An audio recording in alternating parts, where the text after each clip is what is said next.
দিচ্ছি, let's start then. And as already discussed, we supposed to start from IFRS 18 and then IFRS 18 টা শেষ করে আমরা এরপর চলে যাব ইনশাআল্লাহ IAS 21 এ, যেটা বেসিক্যালি আমাদের আজকের main topic. Okay, so I think দেখা যাচ্ছে, স্ক্রিনটা ঠিক মতো করে দেখা যাচ্ছে।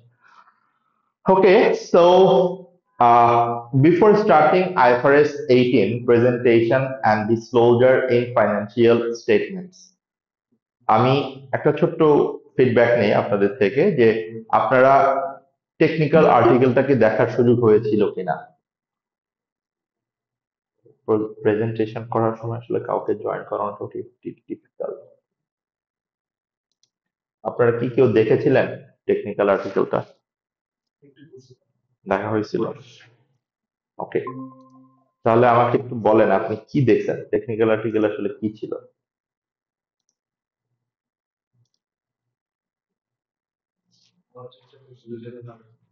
বলেন, সমস্যা নেই, যতটুকু দেখছেন।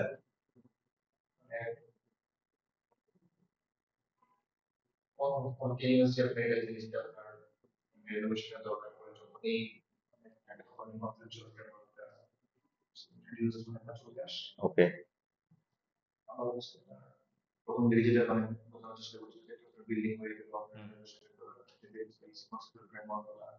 আপডেট করা হয়। ওকে, ঠিক আছে।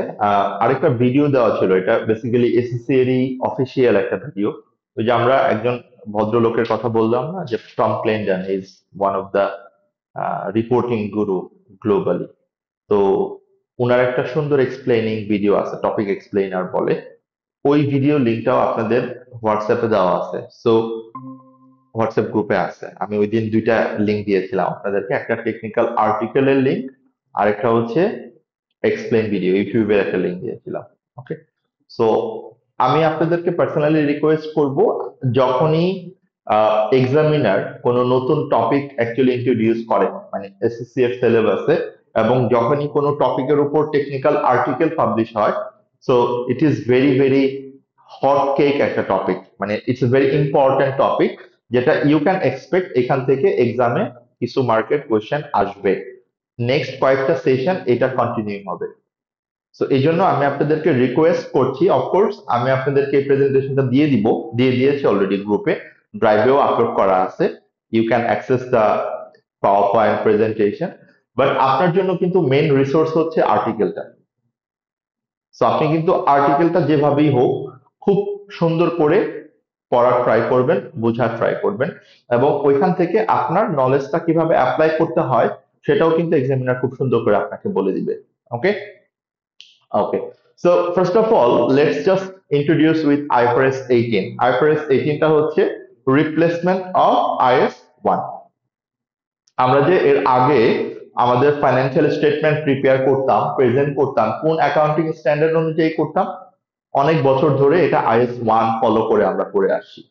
অ্যান্ড IAS 1 এর অনেক লিমিটেশন ছিল, অনেক লুপহোল ছিল, যেগুলোকে ফাইনালি, যেটা আপনি বলছিলেন যে IASB they came up with the updated version of financial statement preparation. ওকে, এই আপডেটেড ভার্সনটা যখন চলে আসবে, এটা কবে থেকে ইফেক্টিভ হবে খেয়াল করেন? 1st January 2027, 2027।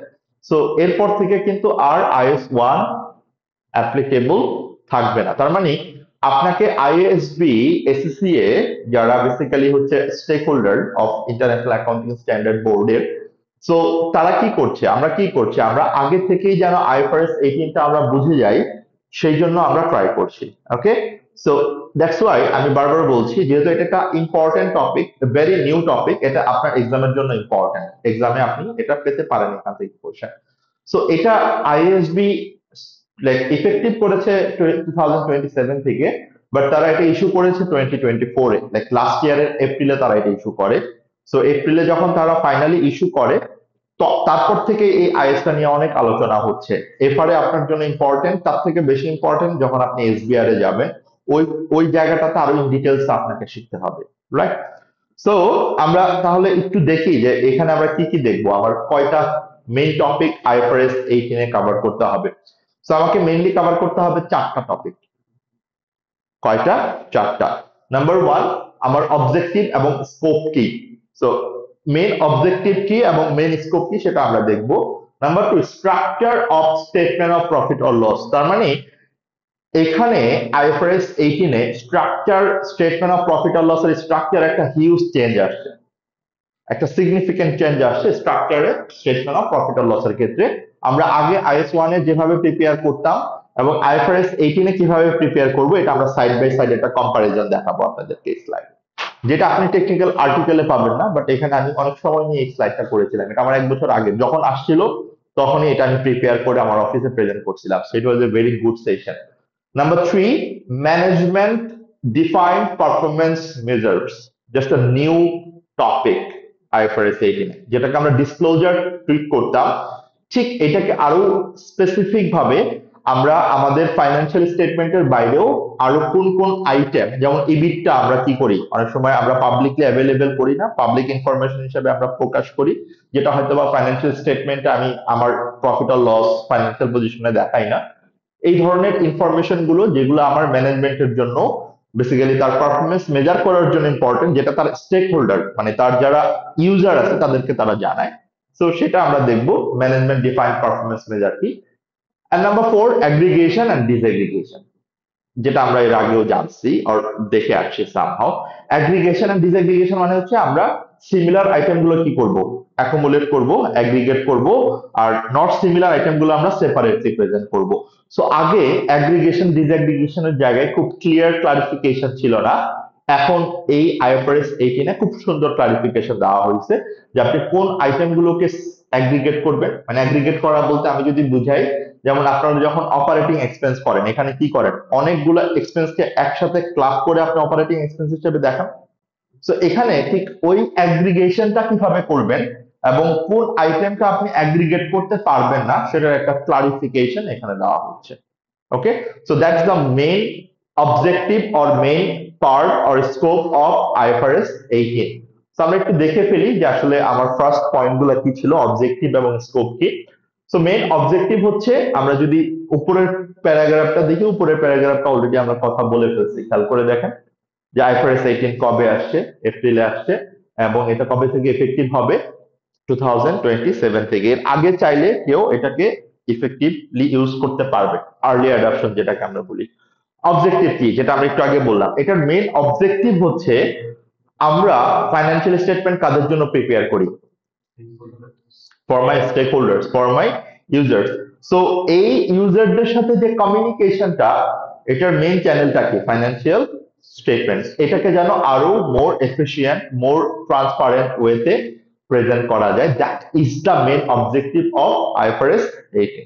ওকে, এবং এটার স্কোপটা কি, আমি যদি স্কোপ বলি যে আমার বেসিক্যালি হচ্ছে অ্যাকাউন্টিং স্ট্যান্ডার্ড অনুযায়ী এটাকে আমরা কিভাবে প্রিপেয়ার করব, এটা প্রিপেয়ার করতে গেলে আমার বাকি অ্যাকাউন্টিং স্ট্যান্ডার্ডও কিন্তু ইউজ করতে হবে। যেমন আপনি যদি আমাকে বলেন যে আমি আইএফআরএস 18 অনুযায়ী ফাইন্যান্সিয়াল স্টেটমেন্ট প্রিপেয়ার করব, আমি কি এখন তাহলে আইএস 16টা ফলো করতে হবে না, আমাকে আইএস 16ও ফলো করতে হবে। সো এটার আরেকটু স্কোপ যদি আমি স্পেসিফিক্যালি বলি, that is only related to preparation of financial statements.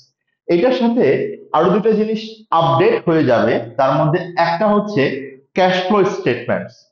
তো আমি জাস্ট রিলেশনটা আপনাদেরকে দেখাই দিব। তার মানে আইএস 1 এর রিপ্লেসমেন্ট হিসাবে আইএফআরএস 18টা যখন আসছে, এটার জন্য আইএস 7 মানে ক্যাশ ফ্লো স্টেটমেন্টটা কিছুটা চেঞ্জ হবে, সেটা আমরা এন্ড অফ দা স্লাইডে দেখবো যে ক্যাশ ফ্লো স্টেটমেন্টে কি চেঞ্জ করতে হবে অ্যাজ পার আইএফআরএস 18। আমরা নেক্সট স্লাইডে যেটা দেখবো যে বেসিক্যালি হচ্ছে এখানে কি কি চেঞ্জ করা হয়েছে। তো আমি যদি একটা একটা করে দেখি যে স্টেটমেন্ট অফ প্রফিট অর লসে কি চেঞ্জ করা হয়েছে, নোটসে কি চেঞ্জ করা হয়েছে, এবং অ্যাগ্রিগেশন এবং ডিসঅ্যাগ্রিগেশন, এই তিনটা মেইন আইটেম যেটা বেসিক্যালি আমার চেঞ্জেস হাইলাইটেড হয়েছে আইএফআরএস 18 এ। নাম্বার ওয়ান হচ্ছে স্টেটমেন্ট অফ প্রফিট অর লসে কি চেঞ্জ হয়েছে। আমরা statement of profit or loss যখন প্রিপেয়ার করতাম আইএস 1 অনুযায়ী, একটু খেয়াল করে দেখেন ওইখানে কি আমরা ক্যাটাগরি অনুযায়ী কোনো এক্সপেন্সকে ভাগ করতাম, লাইক আমরা যেরকম ভাবে ক্যাশ ফ্লো স্টেটমেন্ট করি, ক্যাশ ফ্লো স্টেটমেন্ট করার সময় আমরা মেইনলি তিনটা অ্যাক্টিভিটিস থেকে ক্যাশ ফ্লো দেখাইতাম না? কি কি অ্যাক্টিভিটিস ছিল? Operating activities, investing activities and financing activities মনে পড়ে? তাহলে এইটা আমরা ক্যাশ ফ্লো স্টেটমেন্টে ফলো করতাম, but statement of profit or লসে এই ধরনের কোনো ক্যাটাগরাইজেশন কিন্তু আমার করা যাইতো না, আর করা লাগতো না। ওকে, যেটা আইফআরএস 18 দিয়ে ইন্ট্রোডিউস করা হয়েছে। তাহলে আইফআরএস 18 এ আমরা দেখবো পরের স্লাইডে, তাহলে আইফআরএস 18 এ আপনাদের প্রফিট অর লস প্রিপেয়ার করার জন্য টোটাল কয়টা ক্যাটাগরি করতে হবে? দ্যাট দ্য আনসার ইজ, আপনাদেরকে 5টা ক্যাটাগরি এখানে আইডেন্টিফাই করতে হবে। So that is one highlighted point, একটু লিখে ফেলেন যে 5 ক্যাটাগরি কি কি। So under statement of profit or loss,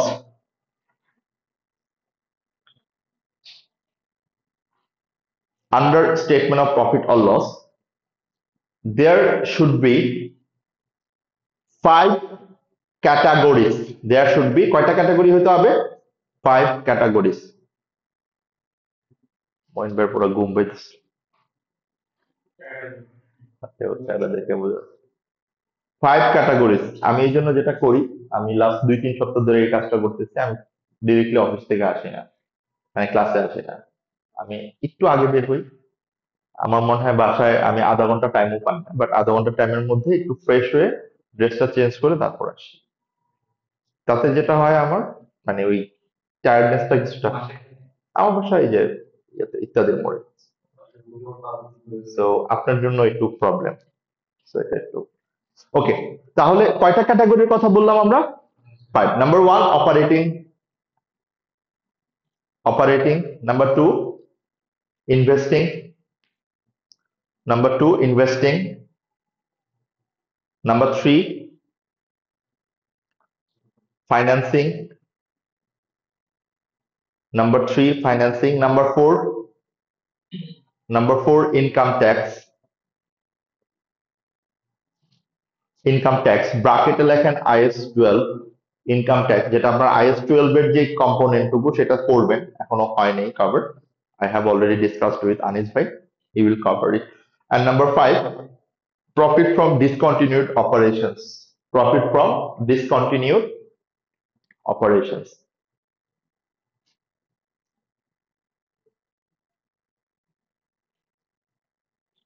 ওকে, তাহলে এখন আপনাদের ফার্স্ট পয়েন্ট হচ্ছে IS-1 থেকে IFRS 18 এ যখন আপনি আসছেন, ফার্স্ট চেঞ্জটা কি হয়েছে? স্টেটমেন্ট অফ প্রফিট অর লসের ফরম্যাটটাই চেঞ্জ হয়ে গেছে। ফরম্যাট চেঞ্জ বলতে কি, আপনি আপনার স্টেটমেন্ট অফ প্রফিট অর লসকে কয়টা সেগমেন্টে প্রিপেয়ার করবেন এখন? 5টা সেগমেন্টে। ফার্স্ট সেগমেন্টে কি থাকবে? Operating profit or operating earnings or income expense, যেটা আপনি বলেন। সেকেন্ড সেগমেন্টে কি থাকবে? All type of investing activities, right? Third সেগমেন্টে কি থাকবে? Financing activities. Fourth income tax, and fifth discontinued operations. Discontinued operations এর ওইখানে আপনি ব্র্যাকেটে লিখে দেন IFRS 5, মানে জাস্ট রিলেট করার জন্য যে IFRS 5 টা এটার সাথে কানেক্টেড। ওকে, এখন আপনি একটু ভালো করে বোঝার ট্রাই করেন তো IFRS 18 টা কতটা মানে ইম্পর্টেন্ট রোল প্লে করবে ইউজারের জন্য। খেয়াল করেন, যে বেসিক্যালি আপনাকে ফাইন্যান্স করবে, ও ফাইন্যান্সিং অ্যাক্টিভিটিস গুলো মেইনলি ফোকাস দিয়ে দেখবে যে ওর ফাইন্যান্সিংটা কতটুকু মানে আলটিমেটলি ইম্পর্টেন্ট আছে, রাইট? যে বেসিক্যালি ইনভেস্টিং অ্যাক্টিভিটিস করবে, সে ইনভেস্টিং অ্যাক্টিভিটিস এর ক্যাটাগরি অনুযায়ী বেসিক্যালি তার ফাইন্যান্সিয়ালসটা দেখবে। তার মানে আপনার statement of profit or loss prepare করার এখন 5টা সেগমেন্ট হয়ে গেল, যে সেগমেন্ট গুলো ইউজাররা খুব ক্লিয়ারলি বুঝতে পারবে, যেটা আগে বোঝা যেত না, রাইট? আগে কি করতেন আপনি? আগে আপনি ফাইন্যান্স কস্টকে হয়তো বা দেখাইতেন, আবার ওইখান থেকে যদি ফাইন্যান্স ইনকাম হইতো ফাইন্যান্স কস্টের সাথে অ্যাডজাস্ট করে হয়তো বা নেট ফাইন্যান্স কস্টটা দেখাইতেন, বাট এটা এখন আপনি আর পারবেন না। আমি যদি স্পেসিফিক এক্সাম্পল বলি, আপনি লোন নিছেন কোথাও থেকে, রাইট? এটার এগেইনস্টে আপনার যে ইন্টারেস্টটা, এটা কি অ্যাক্টিভিটিস আসবে আর কোন সেগমেন্টের আন্ডারে আসবে? ফাইন্যান্স অ্যাক্টিভিটিস এর আন্ডারে আসবে আর ফাইন্যান্সিং এর আন্ডারে আসবে। এখন আসেন, আপনি কাউকে লোন দিছেন, বাট আগে তো আমি এটা করতাম না। আগে এটাকে কি করতাম? হয় আমি অপারেটিং ইনকামে দেখাইতাম, নয়তো ফাইন্যান্সিং কস্টের সাথে আমি অ্যাডজাস্ট করে দিতাম। আমি বুঝাইতে পারছি কথাটা? পয়েন্টটা ক্লিয়ার? ওকে, তারপর আপনি ধরেন কোনো বিজনেস অফ করে দিবেন, আর কোন একটা লাইক হোল বিজনেস না, কোন একটা সেগমেন্ট আপনি অফ করে দিবেন, হয়তো বা কোন একটা অ্যাসেট আপনি সেল করে দিবেন, এটাকে আপনি আগে কোথায় দেখাইতেন? হয়তো বা অপারেটিং এ দেখাইতেন, বাট যেহেতু এটা ডিসকন্টিনিউ করবেন অপারেশনসটা, যেটা আইফআরএস 5 অনুযায়ী হবে, সেটা আপনি ওই যে ডিসকন্টিনিউড অপারেশনস এর যে পার্টটা আছে সেখানে দেখাবেন। ক্লিয়ার? তারপর আপনার যে ইনকাম ট্যাক্স, এটাকে আপনি সেপারেট কেন দেখাচ্ছেন? বিকজ ট্যাক্সটা আপনি কাকে দিবেন? গভর্নমেন্টকে। তার মানে প্রত্যেকটা স্টেক হোল্ডারদের পার্ট কিন্তু আপনি আলাদা করে, মানে জাস্ট ক্যাটাগরি করে আপনি দেখাচ্ছেন। That's the beauty of IFRS 18, যেটা আইএস 1 এ ছিল না আগে। Okay, that's number 1 changes. Number 2, as per IFRS 18, number 2, as per IFRS 18, there should be there should be there should be two required subtotals. Two required subtotals. There should be minimum two required subtotals. Required subtotals in statement of profit or loss. In statement of profit or loss. Okay. দুইটা subtotal আপনি অন্য অন্য subtotal maintain করতেও পারেন, নাও করতে পারেন, that's up to you, it's your flexibility. যেমন আমি যদি অন্য অন্য সাবটোটাল গুলা বলি, সেলস থেকে কস্ট অফ সেলস বাদ দেওয়ার পর আমি কি পাই? Gross profit. সো এই সাবটোটালটা আপনি রাখতে পারেন, that's obviously fine. Gross profit থেকে আমি দেন কি বাদ দিতাম? Operating expense, right, or other operating income. এটা বাদ দেওয়ার পর আমি কি পাইতাম? Profit before interest and tax. এই সাবটোটালটা আমরা আগে পেতাম, বাট এই সাবটোটালটা এখন আর আপনাকে আলাদা করে মেনটেন না করলেও সমস্যা নাই। বা আমি এখন যে দুইটা সাবটোটাল বলবো আপনাকে, এই দুইটা সাবটোটাল আপনাকে অবশ্যই অবশ্যই মেনটেন করতে হবে অ্যাজ পার আইফআরএস। ওকে, তাহলে সাবটোটাল নাম্বার 1 অপারেটিং প্রফিট। আমি দেখবো এটা, আপনাদের ফরম্যাটটা দেখলে আপনি বুঝতে পারবেন। Subtotal number 1 operating profit. Subtotal number 2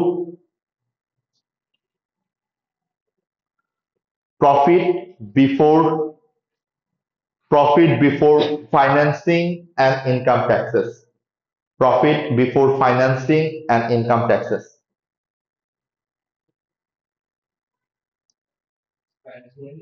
Income taxes. Okay, ওই যে যেটাকে আমরা profit before interest and tax বলতাম, বাট এখন তার ইন্টারেস্ট বলবো না, এখন আমি বলবো ওই যে ফাইন্যান্সিং এর আগে আমার প্রফিট কত। ক্লিয়ার? ওকে, তাহলে আমরা স্টেটমেন্ট অফ প্রফিট অর লসে আইফআরএস 18 অনুযায়ী দুইটা মেজর চেঞ্জেস দেখলাম। নাম্বার 1 চেঞ্জেস কি? আমার এখানে কয়টা ক্যাটাগরি হবে? 5টা ক্যাটাগরি। নাম্বার 2 চেঞ্জেস আমি কি দেখলাম? আমার কয়টা নতুন ভাবে আমাকে সাবটোটাল মেনটেন করতে হবে? দুইটা। একটা হচ্ছে অপারেটিং প্রফিট, আরেকটা হচ্ছে profit before financing and income taxes. আমরা কি বুঝতে পারলাম কথাটা? সো এই সাবটোটাল গুলা কিভাবে মেনটেন করব এবং চেঞ্জেসটা কি, কোরিলেশনটা কি, সেটা আমরা নেক্সট স্লাইডে দেখবো। নো ওয়ারিস। ওকে, নেক্সট পয়েন্ট, আর কি চেঞ্জ আসছে যেটা বলছি আমরা, সেটা হচ্ছে management defined performance measure, right? MP MPPM, right? Performance measure, MP MS or MPPM যেটা আপনি বলেন, management defined performance measure, MPM। So management defined performance measures, এটা বেসিক্যালি আপনি ধরে নিতে পারেন যেটা হচ্ছে লাইক, জাস্ট একটু লেখেন ম্যানেজমেন্ট ডিফাইন্ড পারফরম্যান্স মেজার কি।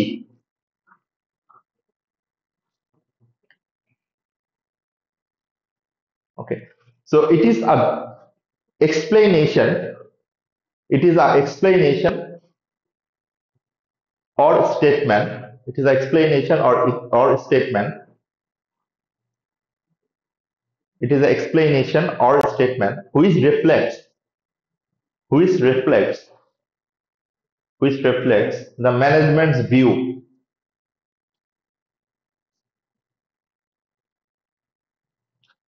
which reflects the management's view and and also provided the explanation provided the explanation how the report is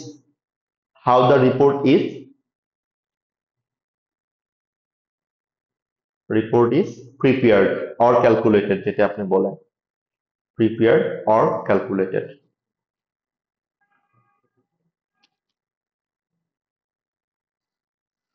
and and also reconcile and also reconcile and also reconcile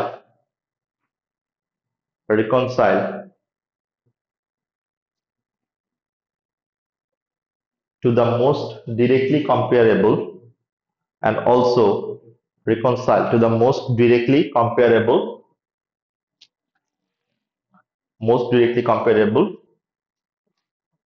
total or subtotal total or subtotal as per IFRS 18। আমি একটু কথাটা বুঝাই বলি আপনাকে, হ্যাঁ। পরে প্রথমটুকু আপনি বুঝতে পারতেছেন, প্রথমটুকু হচ্ছে আপনি কি করবেন, আপনি জাস্ট এক্সপ্লেনেশন গুলা দেবেন, মানে ম্যানেজমেন্টের ভিউ গুলা কি, যে আপনি কিভাবে প্রিপেয়ার করছেন এটা কমিউনিকেট করবেন, দ্যাটস আ পাবলিক কমিউনিকেশনের মতো, রাইট। এছাড়া আপনি এটা কি করবেন, আপনি আমি বললাম ম্যানেজমেন্ট ডিফাইন্ড পারফরমেন্স মেজারে আপনি এবিটটা পাবলিশ করছেন। এবিটটা মানে কি, earning before interest tax depreciation and amortization, right. এটাকে আমরা বলি এবিটটা, রাইট, যেটা বেসিক্যালি বিভিন্ন ধরনের লাইক ট্র্যাডিশনাল প্রফিট অর লসের বাইরে একটা ক্যালকুলেশন। তো আপনি এবিটটা যে ক্যালকুলেট করলেন, এই এবিটটার সাথে আপনার সাবটোটাল আমরা কি বলছি, প্রফিট বিফোর অপারেটিং প্রফিট, আর আমি আরেকটা সাবটোটাল কি বলছি, profit before financing and income tax. আপনি কি করবেন, এই এবিটটার সাথে অপারেটিং প্রফিটের রিকনসিলিয়েশনটা কি, লাইক কিভাবে এবিটটা থেকে অপারেটিং প্রফিটে আসা যায়, অথবা অপারেটিং প্রফিট থেকে কিভাবে এবিটটাতে আপনি আসছেন, সেই রিকনসিলিয়েশনটা আপনি প্রোভাইড করবেন এনপিএম এ, যেটা আগে আসলে ম্যান্ডেটরি ছিল না, right. So that's a very huge interesting part. এখন আগে কি ছিল, আগে আসলে এগুলোর উপর অডিটও হইতো না, রাইট, ম্যানেজমেন্ট রিপোর্টের উপর। বাট এখন থেকে এটার উপর অডিট অ্যাপ্লিকেবল হবে, যে আপনি কিভাবে এটার ইনফরমেশনটা পাবলিকলি অ্যাভেলেবল করলেন, ওটা রিকনসিলিয়েশনটা কি, আমি বুঝাইতে পারছি? ওকে, দ্যাট ইজ নাম্বার 2 চেঞ্জেস। তাহলে দুইটা মেজর চেঞ্জেস, একটা হচ্ছে প্রফিট অর লসে কি ফরম্যাট চেঞ্জ হবে, রাইট। নাম্বার 2 হচ্ছে এমপিএম, ম্যানেজমেন্ট ডিফাইন্ড পারফরম্যান্স মেজারে আসলে কি কি আমাকে ইনক্লুড করতে হবে। এন্ড 3 নাম্বার হচ্ছে অ্যাগ্রিগেশন এন্ড ডিসঅ্যাগ্রিগেশন। 3 নাম্বার হচ্ছে অ্যাগ্রিগেশন এন্ড ডিসঅ্যাগ্রিগেশন।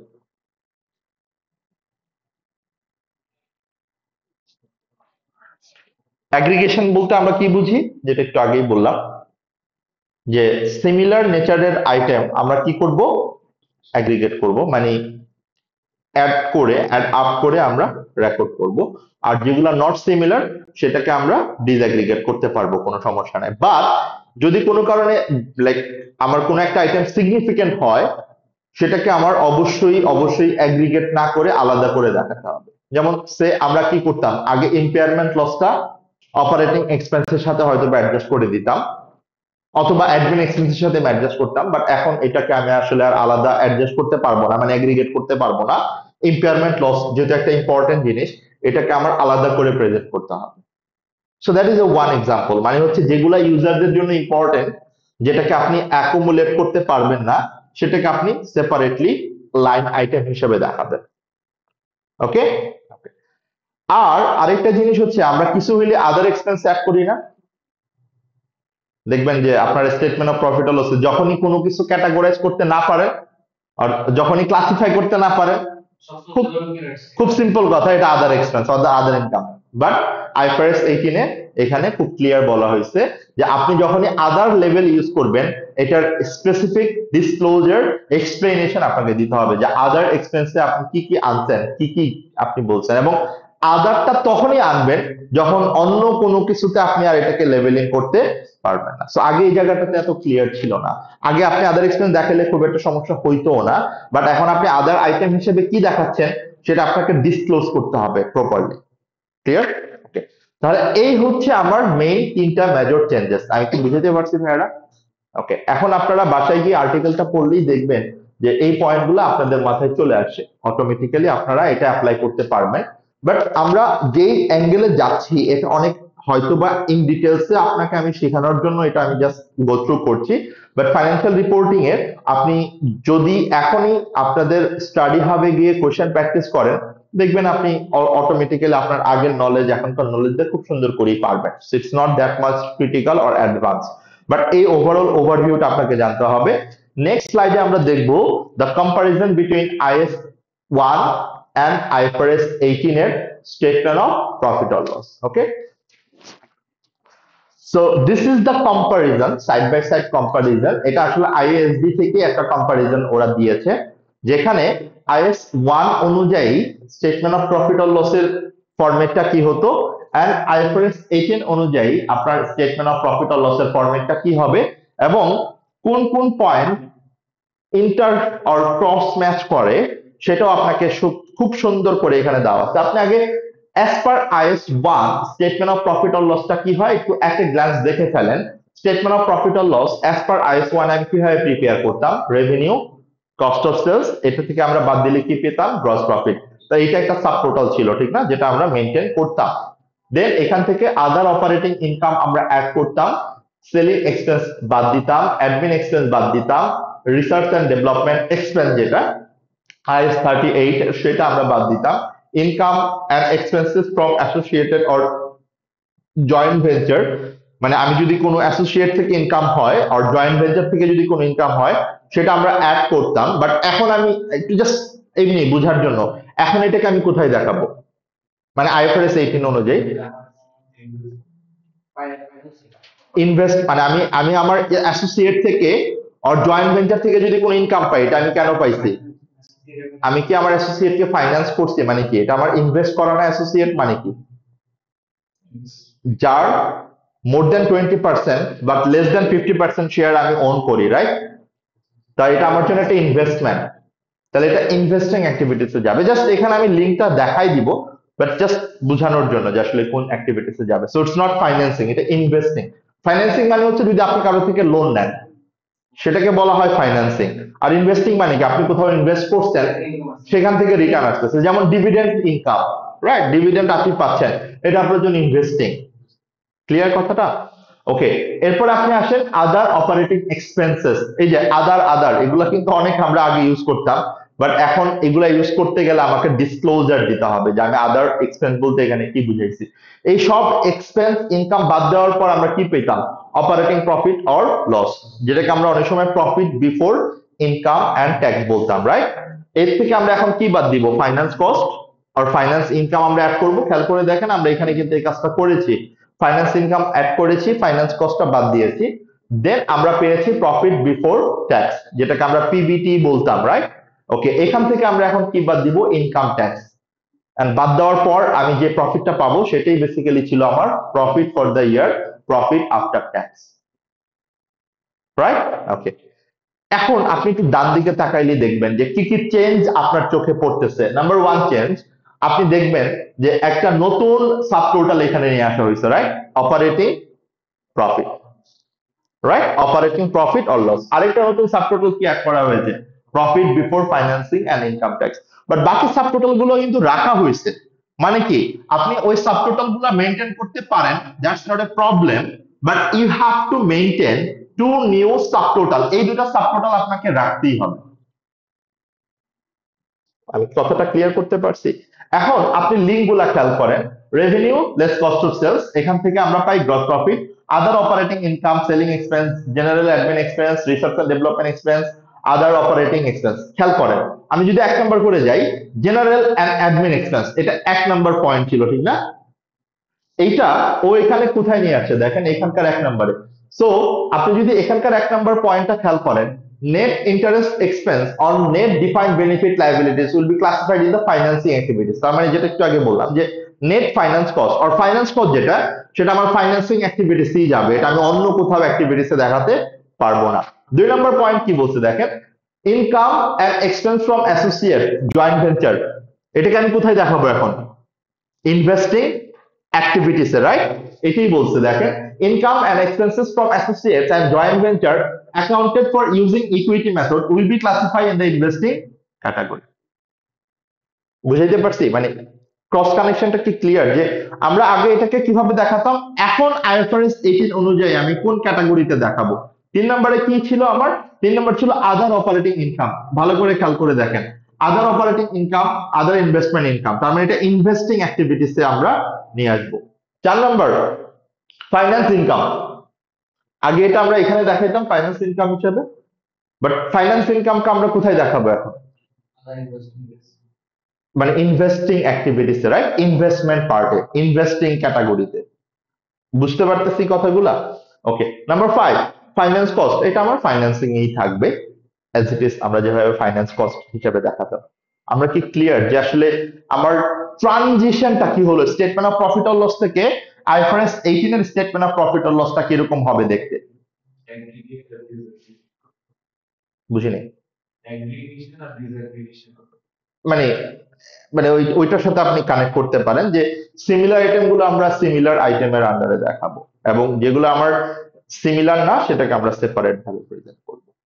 এখন এই যে আমরা এফেক্টটা দেখলাম, এই এফেক্টটা বেসিক্যালি এখানে কিন্তু আমার ক্যাটাগরি করা ছিল না যে কোনগুলো আমার কোন ক্যাটাগরির আন্ডারে হবে, প্র্যাকটিক্যালি কোন এক্সপেন্স গুলো আমি কোন অ্যাক্টিভিটিস এর আন্ডারে দিব। এখন এখানে আমরা কয়েকটা স্টেটমেন্টের ফরম্যাট দেখব। এটা বেসিক্যালি হচ্ছে অপারেটিং এক্সপেন্স, মানে ফাংশন অনুযায়ী, ফাংশন মানে হচ্ছে ওর অ্যাক্টিভিটিস অনুযায়ী। সো এগুলো হচ্ছে সব অপারেটিং অ্যাক্টিভিটিস, এটা হচ্ছে ওর ইনভেস্টিং অ্যাক্টিভিটিস, এটা হচ্ছে ওর ফাইন্যান্সিং অ্যাক্টিভিটিস, এটা হচ্ছে ইনকাম ট্যাক্স, এন্ড এটা হচ্ছে ডিসকন্টিনিউড অপারেশনস। এবং খেয়াল করে দেখেন কি বলছে, required subtitle operating profit, required subtitle profit for, sorry required subtitle আরেকটা কই, এই যে required subtitle profit before financing and income tax. এটাও একটা রিকোয়ার্ড সাবটাইটেল, যেটা আমার আইএস 1 এও ছিল, বাট আমার অ্যাডিশনাল রিকোয়ার্ড সাবটাইটেল কি এইটা এবং এইটা।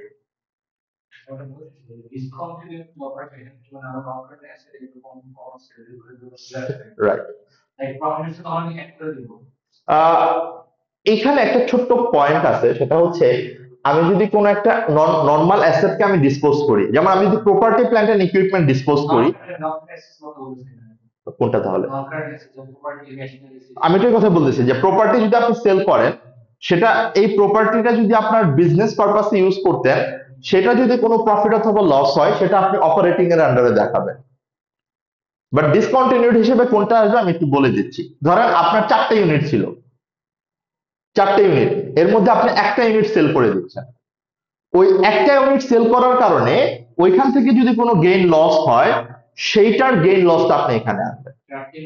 আমি বুঝাই বলতেছি। 4টা ইউনিট, ধরেন আপনি 4টা রেস্টুরেন্ট,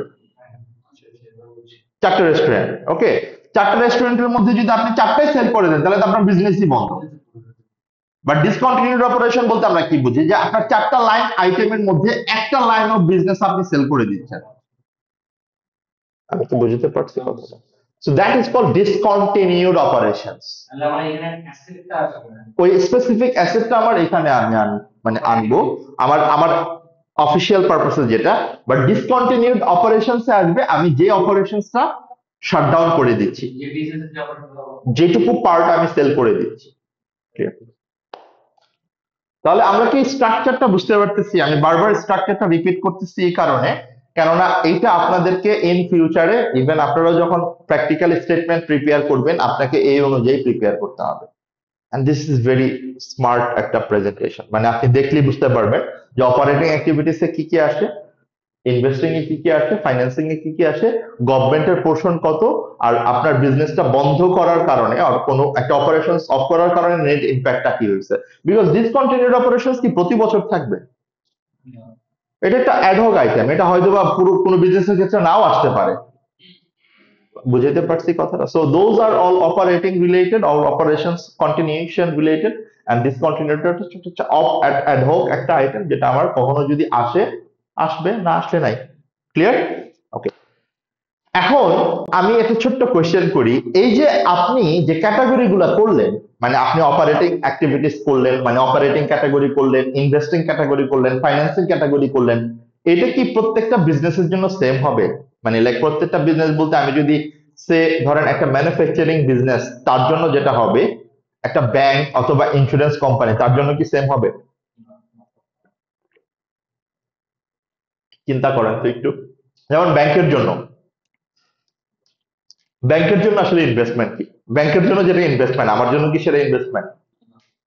তাহলে এটা কি? এটা আমার কোম্পানির নেচার টু নেচার এটা ভ্যারি করবে, রাইট? আমার জন্য যেটা ফাইন্যান্সিং, ব্যাংকের জন্য ভেরি গুড পয়েন্ট, ব্যাংকের জন্য কিন্তু এটা ইনভেস্টিং, তাহলে ব্যাংকের জন্য কিন্তু ইনভেস্টিং আসতে পারে। আবার আমার জন্য যেটা হয়তো বা লাইক ইনভেস্টিং, সেটা হয়তো বা কারোর জন্য মানে মানে অন্য কারোর জন্য মেবি এটা ফাইন্যান্সিং হতে পারে। পয়েন্টটা বুঝতে পারছি? তার মানে আমি আপনাকে স্ট্রাকচারটা দেখাই দিচ্ছি, বাট আমি ইন প্র্যাকটিক্যালি আপনি যখন প্রিপেয়ার করবেন তখন আপনি আবার আমাকে বললেন না যে স্যার আপনি তো বলছেন লোন নিলে সবসময় হচ্ছে মানে ফাইন্যান্সিং হবে, বাট কখনো যদি এরকম হয়, এটা এটা বিজনেসের পার্সপেক্টিভ অনুযায়ী ভ্যারি করতে পারে। ক্লিয়ার? সো ওই পার্সপেক্টিভটা যে ভ্যারি করবে, এই জিনিসগুলাই আপনার পরের স্লাইড দুটাতে দেওয়া আছে। এটা হচ্ছে ইন্স্যুরেন্স কোম্পানির একটা স্ট্রাকচার, আর এটা হচ্ছে ব্যাংকের একটা স্ট্রাকচার। তো এগুলো আপনার জন্য জাস্ট অ্যাডিশনাল, আমি আবারও বলতেছি, এগুলা কিন্তু আপনি যখন সিনারিও পড়বেন, সিনারিওটা পড়ে আপনাকে বুঝতে হবে যে কোম্পানির নেচারটা কি, কোম্পানির নেচারটা কি আসলে like service industry or manufacturing, নাকি ইন্স্যুরেন্স কোম্পানি, নাকি ব্যাংক। ক্লিয়ার? তাহলে এই হচ্ছে বেসিক্যালি স্ট্রাকচার। স্ট্রাকচার নিয়ে যদি কারো কোনো কোয়েশ্চেন্স থাকে আমাকে একটু বলতে পারেন। স্ট্রাকচার নিয়ে যদি কারো কোনো কোয়েশ্চেন থাকে, any questions or queries? Okay, so structure নিয়ে যদি কোয়েশ্চেন্স না থাকে, আমরা নেক্সট কথা বলার কথা ছিল কাকে নিয়ে? MPM, management define performance measures. তো আমরা এমপিএম কি বলছি দেখেন, আমরা যেইগুলাকে এক্সপ্লেন করব, রাইট? আমরা কি এক্সপ্লেন করব? ম্যানেজমেন্টের ভিউ, ম্যানেজমেন্ট কিভাবে এটা ক্যালকুলেট করে অথবা কিভাবে ইন্টারপ্রেট করে।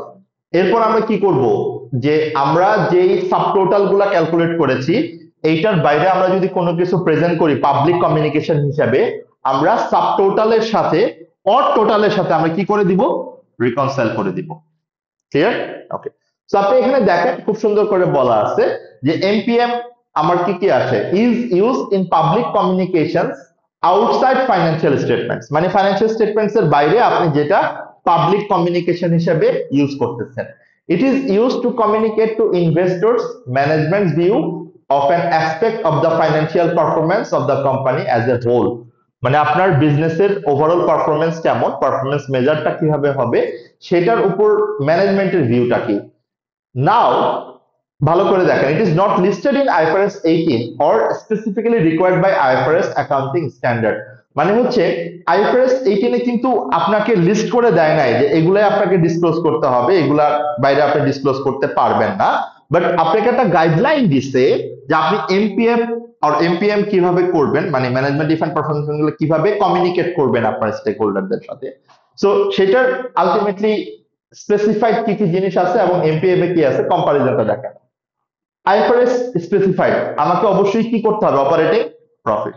বাট এমপিএম এ আপনি কি বলতে পারেন এটাকে? Adjusted profit. তাহলে অ্যাডজাস্টেড প্রফিটের সাথে অপারেটিং প্রফিট কি করবেন? আপনি একটা রিকনসিলিয়েশন করে দিবেন। ওই যে যেটা বললাম না, যে রিকনসিলিয়েশন করে দিতে হবে আপনাকে, যে আপনি অপারেটিং প্রফিট থেকে কিভাবে অ্যাডজাস্টেড প্রফিট আসে। কথাটা বুঝতে পারছি? ওকে, এরপরে আইফআরএস স্পেসিফিক মানে কি, যে আপনাকে operating profit before depreciation amortization and impairment within scope of IS 36 of assets, আপনাকে হয়তো বা এটা ক্যালকুলেট করতে হবে। আপনি এই যে ইবিটটার সাথে এটাকে অ্যাডজাস্ট করে দিবেন, যে আসলে কিভাবে আলটিমেটলি অর রিকনসিলিয়েশন করে দিবেন যে কিভাবে আপনি ক্যালকুলেট করেছেন। সো সিম্পল কথা হচ্ছে যে আপনার আইএফআরএস স্পেসিফিক যে ক্যালকুলেশন গুলো, এর বাইরে অর আইএফআরএস 18 স্পেসিফিক যদি কোনো স্ট্যান্ডার্ড থাকে, এর বাইরে যদি আপনি কোনো অ্যাডিশনাল ডিসক্লোজার দেন, সেটাকে আমরা বলছি এমপিএম, বাট এটার সাথে আপনাকে কি করতে হবে? ওই সাবটোটাল অথবা টোটালটাকে রিকনসাইল করে দিতে হবে। ক্লিয়ার কথাটা? সো এখানে আপনি যদি একটু জাস্ট ওভারঅল মানে কনফিউশনটা আসে, কনফিউশনটা আপনি এখান থেকে একটু দূর করে ফেলতে পারেন, যে আপনি কোনগুলাকে এমপিএম বলবেন, মানে ম্যানেজমেন্ট ডিফাইন্ড পারফরম্যান্স মেজার বলবেন। এটা ছোট্ট একটা ডিসিশন ট্রি আছে, যে কোনটা হইলে মানে প্রত্যেকটার ক্ষেত্রে খেয়াল করে দেখেন, is the measure a subtotal of income and expense, ওই যে এটা কি সাবটোটালের যে ওটা মেজার কিনা, যদি মেজার হয় তাহলে এটা ম্যানেজমেন্ট ডিফাইন্ড পারফরম্যান্স মেজার, যদি মেজার না হয় তাহলে এটা আমার সাবটোটাল কোনটা কোনটা ছিল মনে আছে? Operating profit and profit before financing and income taxes. Okay, যদি এই দুইটার রিলেটেড কোনো মেজারমেন্ট না হয় তাহলে এটা আমার এমপিএম না, ম্যানেজমেন্ট ডিফাইন্ড পারফরম্যান্স মেজার না। না, এটা কি পাবলিক কমিউনিকেশন ইউজ হয়? যদি না হয়, না হলে কিন্তু এটা আসলে নট এমপিএম। ভালো করে খেয়াল করে দেখেন। তার মানে প্রত্যেকটার অ্যান্সার যদি নো হয়, যতগুলো অ্যান্সার আছে, নো মানে হচ্ছে এটা আর এমপিএম না। আমি একটা জাস্ট একটা স্ট্যান্ডার্ড দাঁড় করার ট্রাই করছি যে আপনি এখান থেকে স্পেসিফিক বুঝতে পারেন যে কোনগুলো আসলে management defined performance measure and কোনগুলো না। ক্লিয়ার? সো এটা জাস্ট এট এ গ্লান্স দেখে ফেলেন, যেটাতে আমরা কথা বললাম আসলে।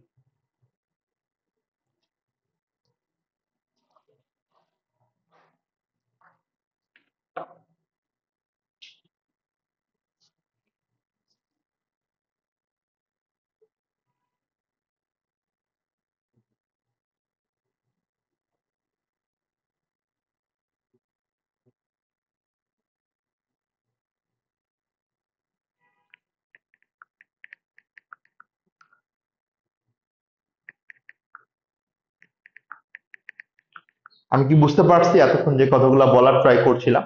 দেখেন, ওইটাকেই জাস্ট সামারি করে এখানে করা হয়েছে। সো আই ডোন্ট থিঙ্ক এটা আপনারা খুব প্রবলেমেটিক ওয়ে চিন্তা করতে হবে আপনাকে। ওকে, ঠিক আছে।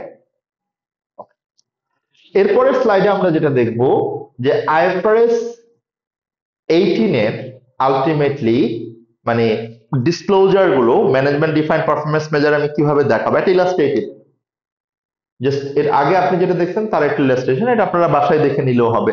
এই পর্যন্ত হচ্ছে আইএফআরএস 18 এর পার্ট, বাট এই যে এটা হচ্ছে আপনার মানে ম্যানেজমেন্ট ডিফাইন্ড পারফরম্যান্স মেজার। 65,100 65,100 কিভাবে আছে? এই সবগুলোকে রিকনসাইল করি 65,100। এরপর আপনি আবার যদি দেখেন 39,908, এই সবগুলোকে আপনার রিকনসাইলার অ্যাডজাস্ট করি হচ্ছে আপনার 39,908 আসছে। সো দিস ইজ একটা একটা এক্সাম্পল যে আপনি আপনার ম্যানেজমেন্ট ডিফাইন্ড পারফরম্যান্স মেজারের ডিসক্লোজারটা কিভাবে দিবেন, মানে ফরম্যাটটা কি হবে। So this is so simple format. But এখানে আপনাদের আপাতত মানে আপনারা ফাইন্যান্সিয়াল রিপোর্টিং পেপারে এখনো পর্যন্ত এই প্যাটার্নের আসলে কোয়েশ্চেন আসার মতো কোনো সিকোয়েন্স এখনো আসে নাই। সো ফুলি গোয়িং ফরওয়ার্ড হয়তো বা হবে, বাট আপাতত আমি আবারও বলছি আপনাদেরকে ওই ওভারঅল আইএফআরএস 18 এর টেকনিক্যাল আর্টিকেলটা পড়লেই বুঝতে পারবেন যে এত কিছু আসলে ডিটেলসে মানে কভার না করলেও হবে। অনেকটুকু আপনারা কভার করে ফেলছেন, অনেকটুকু আপনারা অলরেডি বুঝে ফেলছেন। পরের পার্টটা হচ্ছে অ্যাগ্রিগেশন অ্যান্ড ডিসঅ্যাগ্রিগেশন, যেটা অলরেডি আপনাদেরকে আমি বলছি। অ্যাগ্রিগেশন ডিসঅ্যাগ্রিগেশনটা আমরা আগে বুঝি। যেগুলো আমার সিমিলার আইটেমস, এগুলাকে আমরা কি করব, একসাথে করে অ্যাকুমুলেট করে রেকর্ড করব। খেয়াল করে দেখেন, similar items should be aggregated to present a coherent view of financial statements while ensuring that material items are not obscure. Obscure মানে হচ্ছে unclear, মানে আপনি এখানে আনক্লিয়ার কোন আইটেম যেন কোনো কারণে আসলে মানে বাদ করে না যায় অথবা সেপারেট না হয়ে যায়। আর ডিসঅ্যাগ্রিগেশন মানে হচ্ছে যেগুলো ম্যাটেরিয়াল, মানে যেগুলো সিগনিফিক্যান্ট, এটাকে আপনাকে অবশ্যই আলাদা করে প্রেজেন্ট করতে হবে। You cannot club it or you cannot aggregate it with a level, মানে কোন একটা লেভেলের সাথে এটাকে আপনি অ্যাগ্রিগেট করতে পারবেন না। যেমন আমি আপনাকে সিম্পল একটা এক্সাম্পল এটা দিচ্ছিলাম একটু আগে, সেটা হচ্ছে সে ফর এক্সাম্পল আপনি মানে খুব ডিটেলসে অ্যানালাইসিস করতে চান, মানে গ্রানুলার লেভেল যেটাকে আমরা বলি। হ্যাঁ, সো আপনি যদি ডিটেলসে অ্যানালাইসিস করতে চান, আপনি সে অপারেটিং এক্সপেন্সে দেখাই দিচ্ছেন ইম্পেয়ারমেন্ট লস, অপারেটিং এক্সপেন্সে আপনি ইম্পেয়ারমেন্ট লস দেখাই দিচ্ছেন। বাট আপনি যখন ইম্পেয়ারমেন্ট লস করছেন, আপনার যারা ইনভেস্টর আর আপনার যারা user, they would like to know যে আপনার বিজনেসের কোন অ্যাসেটটার পারফরমেন্স ভালো না। তার মানে কি পারফরমেন্স ভালো না মানে কি ওই অ্যাসেটটার ইম্পেয়ারমেন্ট হয়েছে। ওকে, এখন আগে আমরা কি করতাম, ইম্পেয়ারমেন্ট লসটাকে হয় অপারেটিং এক্সপেন্সের সাথে অ্যাডজাস্ট করে দিতাম মানে অ্যাগ্রিগেট করে দিতাম, অথবা অ্যাডমিন এক্সপেন্সের সাথে অ্যাগ্রিগেট করে দিতাম, হুইচ ইজ আনক্লিয়ার একটা ভিউ। কারণ ওই অপারেটিং এক্সপেন্সের মধ্যে কি কি আইটেম আছে সেটা হয়তো বা ইউজাররা ক্লিয়ার করে বুঝতে পারতেছিল না। এখন আমাকে কি করতে হবে, আমাকে অবশ্যই অবশ্যই যেহেতু ইম্পেয়ারমেন্ট লসটা ইউজারদের জন্য ইম্পর্টেন্ট এবং অ্যামাউন্টটা যদি সিগনিফিক্যান্ট হয়, ম্যাটেরিয়াল হয়, তাহলে আমাকে ইম্পেয়ারমেন্ট লসটা আলাদা করে সেপারেট করতে হবে। ওকে, এখন আমি যখন সেপারেট করব তখন আমাকে দেখতে হবে এই ইম্পেয়ারমেন্ট লসটা কোন অ্যাসেটের জন্য ইম্পেয়ারমেন্ট হচ্ছে। যেমন আমি যদি সিম্পল ভাবে আপনাদেরকে কোশ্চেনটা এইভাবে চিন্তা করি যে প্রপার্টি প্ল্যান্ট এন্ড ইকুইপমেন্টের যদি ইম্পেয়ারমেন্ট হয়, প্রপার্টি প্ল্যান্ট এন্ড ইকুইপমেন্টের যদি ইম্পেয়ারমেন্ট হয়, তাহলে সেই ইম্পেয়ারমেন্ট লসটা আমি কোথায় দেখাবো? কোথায় বলতে কোন ক্যাটাগরিতে আসবে? অপারেটিং, ইনভেস্টিং আর ফাইন্যান্সিং? প্রপার্টি প্ল্যান্ট এন্ড ইকুইপমেন্টের যদি ইম্পেয়ারমেন্ট হয় অপারেটিং আসবে। You guys know the point. But আগে আমরা কি করতাম? আগে আমরা এইভাবে চিন্তা করতাম না। তাহলে এটা অপারেটিং এর আন্ডারে আমাকে দেখাতে হবে। ওকে, বাট এমন যদি হয় যে আমার কোন একটা আইটেম যেটা বেসিক্যালি হচ্ছে আমার ইনভেস্টিং একটা আইটেম, ওইটার যদি ইম্পেয়ারমেন্ট হয়, সেটার ইম্পেয়ারমেন্ট লস আমি তাহলে কোথায় দেখাবো? ইনভেস্টিং অ্যাক্টিভিটিসে। আমি কি কথাটা বুঝাইতে পারছি? That is the point of aggregation and disaggregation. Clear? Okay, আরেকটা পয়েন্ট আমরা কি বলছি? Levelling with others. যদি কখনো কোনো আদার্স লেভেল আমরা অ্যাড করি, তাহলে আমাকে অবশ্যই কি করতে হবে? ডিটেলস, ডিসক্লোজার, এক্সপ্লেনেশন দিতে হবে। ক্লিয়ার? ওকে, এরপর আমরা জাস্ট সিম্পলি আমাদের আইএফআরএস 18 এর সাথে আর কোন কোন অ্যাকাউন্টিং স্ট্যান্ডার্ডের কিছু চেঞ্জ আসছে এটা বেসিক্যালি অলরেডি কভার্ড। এগুলো আমি অলরেডি যে কথাগুলো বলছিলাম সেটাই আছে, যে আমার আইএফআরএস 18 এর সাথে আর কোন কোন জিনিস সাবসিকুয়েন্টলি রিলেটেড আর সাবসিকুয়েন্টলি এটা কানেক্টেড সেটা আমরা একটু দেখবো। ওকে, আমরা ফার্স্টেই বলেছিলাম যে আইএফআরএস 18 এর কারণে আরেকটা অ্যাকাউন্টিং স্ট্যান্ডার্ড রিফ্লেক্ট হবে, সেটা হচ্ছে is 7, cash flow statement. Okay, so of course cash flow statement আমরা এখনো করি নাই, সো নো ওয়ারিজ। যে ক্যাশ ফ্লো স্টেটমেন্ট করি নাই বলে আমরা বেসিক আন্ডারস্ট্যান্ডিংটা জানি না, বেসিক আন্ডারস্ট্যান্ডিংটা আমরা জানি। বাট এখানে আমার মেইনলি চারটা জিনিস চেঞ্জ হয়েছে, মানে 3 থেকে 4টা জিনিস চেঞ্জ হয়েছে। নাম্বার 1 চেঞ্জ হচ্ছে, আপনারা একটু মনে করে দেখবেন যে আইএস 7 ক্যাশ ফ্লো স্টেটমেন্ট আমরা দুইটা মেথডে করি, একটা হচ্ছে ডিরেক্ট মেথড আর একটা ইনডিরেক্ট মেথড।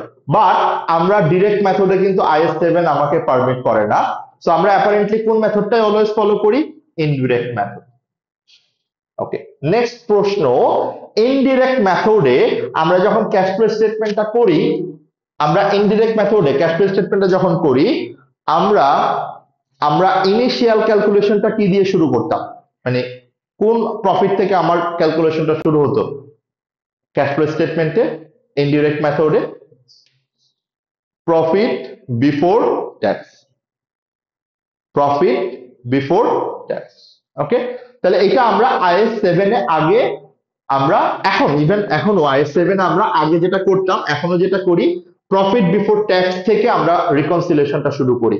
তাহলে ক্যাশ ফ্লো স্টেটমেন্টে আইএস 7 অনুযায়ী আমি কোন প্রফিট থেকে আমার ক্যালকুলেশনটা শুরু করতাম?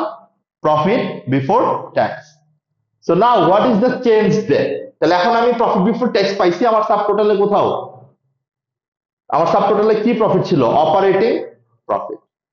ওকে, তাহলে আগে আমরা কি করতাম? আগে আমরা ক্যাশ ফ্লো স্টেটমেন্ট শুরু করতাম প্রফিট বিফোর ট্যাক্স দিয়ে, তাহলে এখন শুরু হবে কোন প্রফিট দিয়ে? অপারেটিং প্রফিট দিয়ে। তাহলে এক নাম্বার চেঞ্জ ক্লিয়ার? তাহলে এক নাম্বার চেঞ্জ কি? অ্যাজ পার আইএস 7 আমরা লিখে ফেলি, as per is 7 cash flow statement usually cash flow statement usually started with profit before tax. I7 cash flow statement, I7 cash flow statement usually we started with profit before tax, PBT. We started with profit before tax. We started with profit before tax. But according to IFRS 18,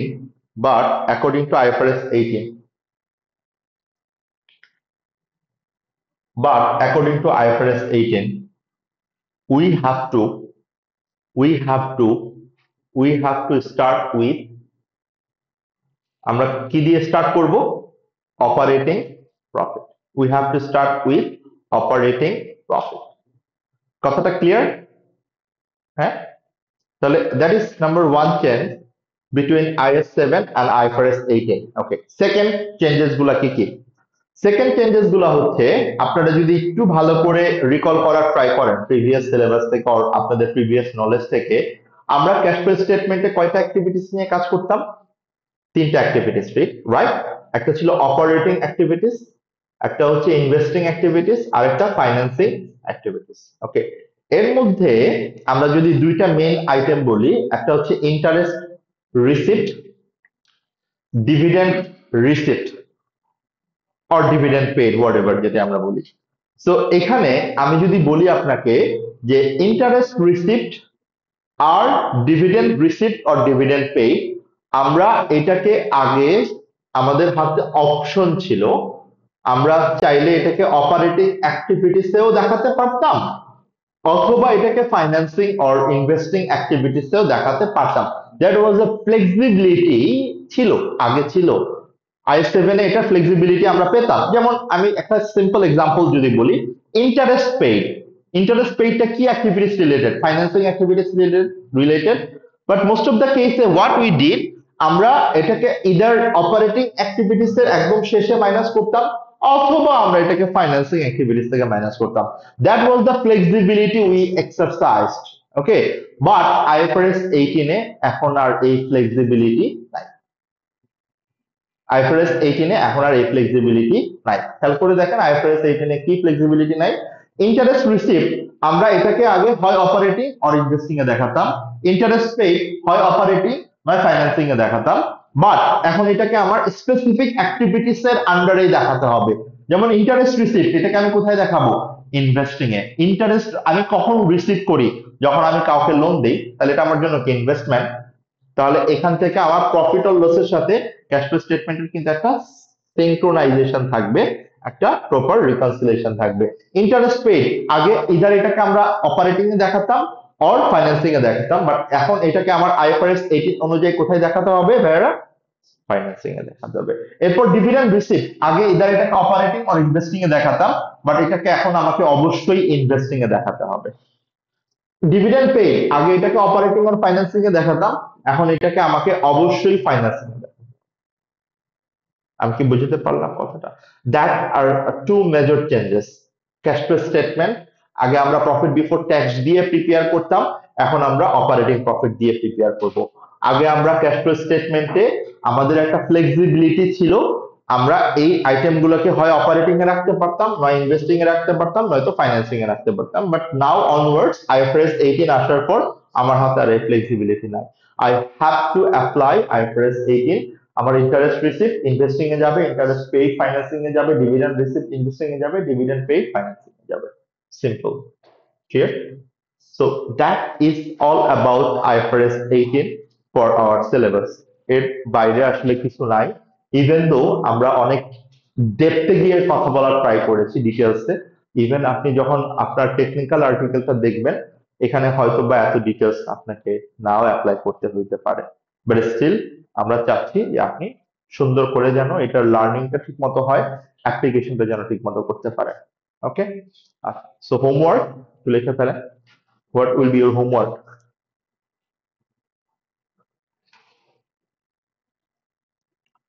আপনি study hub থেকে মানে IFRS 18 এর question গুলো practice করবেন।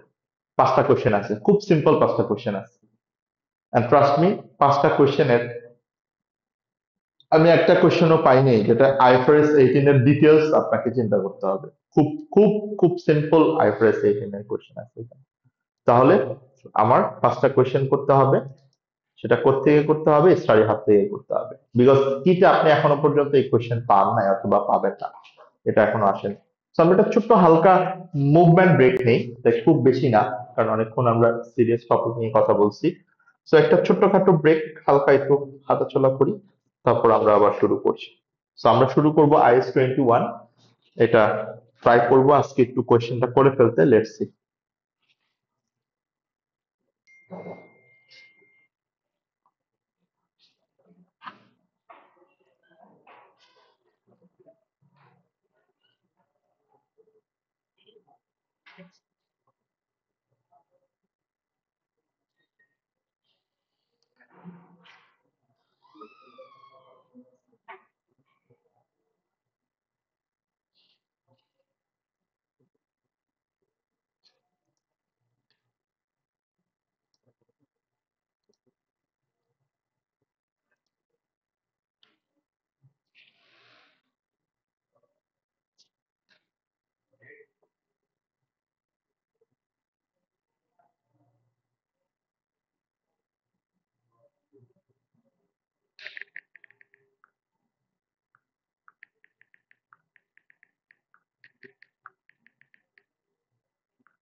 কি? ও বাবা, এসএসসির question সহজ বলতে কোনো কথা নাই, বাট এই কোশ্চেন কোনোভাবেই পসিবল না যে আপনার, ইভেন আপনি আপনার আরেকজনের সাথে যে কোশ্চেন দিবেন তার কোশ্চেন মিলবে না। কোশ্চেন কয়েক সেটই থাকে, বাট ধরেন একটা প্রেডিকশন আমারও, মানে প্রেডিকশন না, মানে ইউজুয়ালি এটা আমার অবজারভেশন ছিল যে ধরেন একসাথে তো পরীক্ষা হয়, যে সকালে যে পরীক্ষা দেয় তাহলে দুপুরে দিয়ে কোশ্চেন গুলা সলভ করে নিলেই তো হয়। তো ওইটা তো পরের কথা, আপনি দুপুরে পরীক্ষা দিবেন, আপনি আপনার রাত বের আপনি একসাথে পরীক্ষা দিবেন, দুইজনের কোশ্চেন মিলবে না।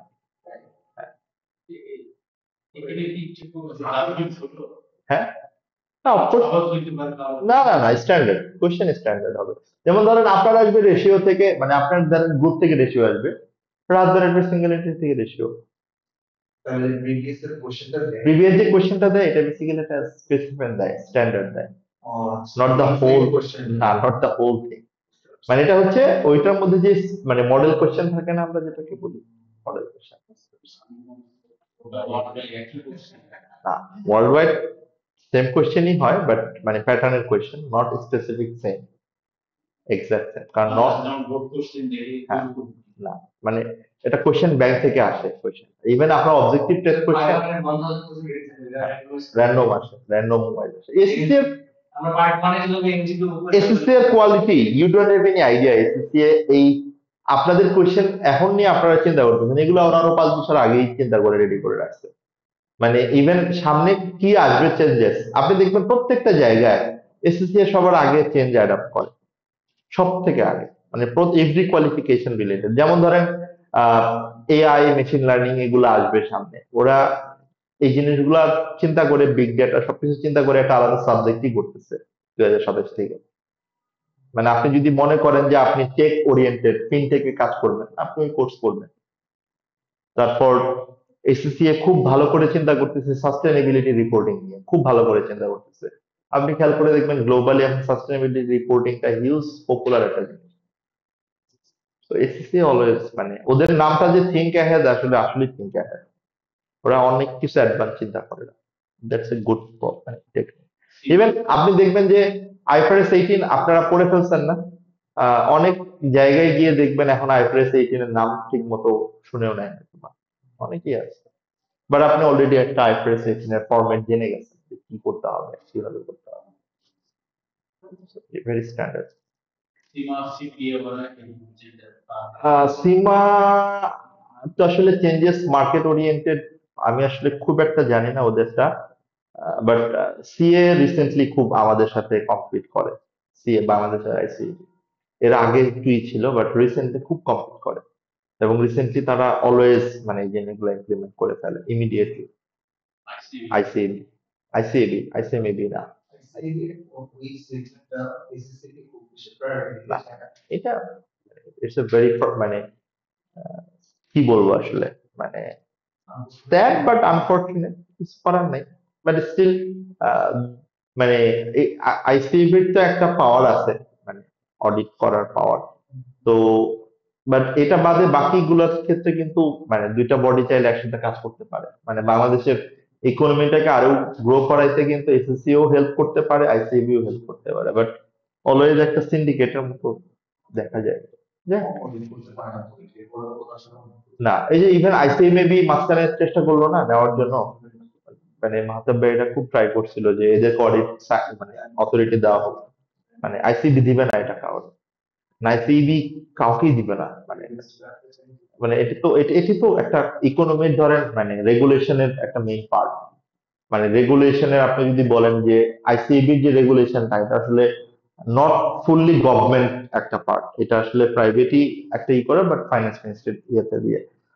আর আপনি যদি অন্য রেগুলেশন দেখেন, আপনি দেখেন মানে ট্যাক্স রিটার্ন দিবেন, অডিট রিপোর্ট লাগবে। আপনি আরজিএসটি ফাইল করবেন, অডিট রিপোর্ট লাগবে। ভ্যাট অফিসে যাবেন, অডিট রিপোর্ট লাগবে। তাহলে এখন অডিটটা কে করবে? অডিটর করতে হবে। তাহলে অডিট রিপোর্টে সাইন করার উপরই তো অনেক কিছু ধরেন মানে আলটিমেটলি ডিপেন্ড করে। এখানে ফি কম, বাট ক্যাপটিভ অনেক কিছু আছে, মানে আপনার কাছে যেতেই হবে, মানে অডিট ফার্মের কাছে যাওয়াই লাগবে, কোনো উপায় নেই। ওকে, আমরা একটু দেশের বাইরে গিয়ে ঘুরে আসি। দেশের বাইরে গিয়ে ঘুরে আসি বলতে আমরা যেটা বুঝি আর যেটা বলতে চাই সেটা হচ্ছে আইএস 21। ফার্স্ট অফ অল এই আইএসটার সাথে আমাদের পরিচয় অনেক দিনের। বাট আমরা বাংলাদেশে এই আইএসটা এত এত ইম্পর্টেন্ট আর এত ইম্পর্টেন্সি দিয়ে কখনোই পড়ার ট্রাই করতাম না। মানে বিশেষ করে আপনি খেয়াল করে দেখবেন, যখন পর্যন্ত আমরা বাংলাদেশের ফরেন রিজার্ভ, ফরেন কারেন্সি এগুলা নিয়ে এত অ্যালার্ট অথবা এতটা অ্যাওয়ার্ড ছিলাম না। বাট লাস্ট 5 or 7 ইয়ার্স আমরা আমাদের ইকোনমিতে দেখছি যে ফরেন কারেন্সি কিভাবে আলটিমেটলি ফ্লাকচুয়েট করে। আপনাদের মনে থাকার কথা, কোন একটা সময় ডলার রেট 80 থেকে 85 টাকার মধ্যেই পড়েছিল অনেক বছর, তাই না? অনেক বছর, অনেক বছর। এটা হঠাৎ করে 120 টাকা হয় নাই। এটা ধরেন 85 টাকা থেকে হয়তো 100 হয়েছে, 95 অথবা 100 হয়েছে, দেন এই যে 120-এ এসে পড়ে আছে গত 2 বছর ধরে। আপনারা বিশ্বাস করবেন কিনা, এটাও এটাও একটা আর্টিফিশিয়াল 120 টাকা। মানে এখনো এখনো হ্যাঁ, এখন করতে দিচ্ছে না। ওই যে আপনি মাঝে মাঝে দেখবেন যে ডলার কিনে বাংলাদেশ ব্যাংক, মানে এটা অফকোর্স 165 টাকা হয়ে গেছে। হ্যাঁ, ইভেন ইভেন এটা 165ও না, এটা আরো বেশি এখনো। মানে এটা এখনো, এটা এটা হচ্ছে ওরা মানে বাংলাদেশ যেটা করে যে মানে ফরেন পলিসি অনুযায়ী যেটাকে হোল্ড করে রাখে, যেটা আসলে ওপেন মার্কেট হওয়ার কথা। আইএমএফ থেকে যখন লোনটা দিছে ওরা কিন্তু বলছিল যে আপনার ইন্টারেস্ট রেট অথবা ফরেন কারেন্সি এগুলা মার্কেট বেসড হইতে হবে। মানে মার্কেট এটা ডিসাইড করবে যে এটা রেট কত, যেটা এখনো পর্যন্ত না। এখনো পর্যন্ত আপনি দেখবেন এটা না। তো এই ব্যাকগ্রাউন্ডটা বলার কারণ হচ্ছে আমরা আগেও অনেক ট্রানজেকশন করতাম ফরেন একটা কান্ট্রির সাথে, ফরেন জুরিসডিকশনের সাথে, লাইক আমি ইউকে, ইউএস, চায়না, এইসব জায়গায়, ইন্ডিয়া থেকে প্রোডাক্ট ইম্পোর্ট করতাম, এক্সপোর্ট করতাম, রাইট? তো যখনই আমার এরকম ভাবে কোন একটা ফরেন নেশনের সাথে, ফরেন কান্ট্রির সাথে আমার ট্রেড করতে হয়, ট্রানজেকশন করতে হয়, তখনই কিন্তু আমার ফরেন কারেন্সির একটা ইম্প্যাক্ট চলে আসে। তাহলে এটা একটা সিনারিও যেখানে আমার ফরেন এক্সচেঞ্জ রেটের একটা রিফ্লেকশন, একটা এফেক্ট আমাকে চিন্তা করতে হবে। আরেকটা সিনারিও কি? আরেকটা সিনারিও হচ্ছে based on the foreign operations. যেমন আপনি বাংলাদেশে আছেন, বাট আপনার প্যারেন্ট এন্টিটি আছে সুইডেনে।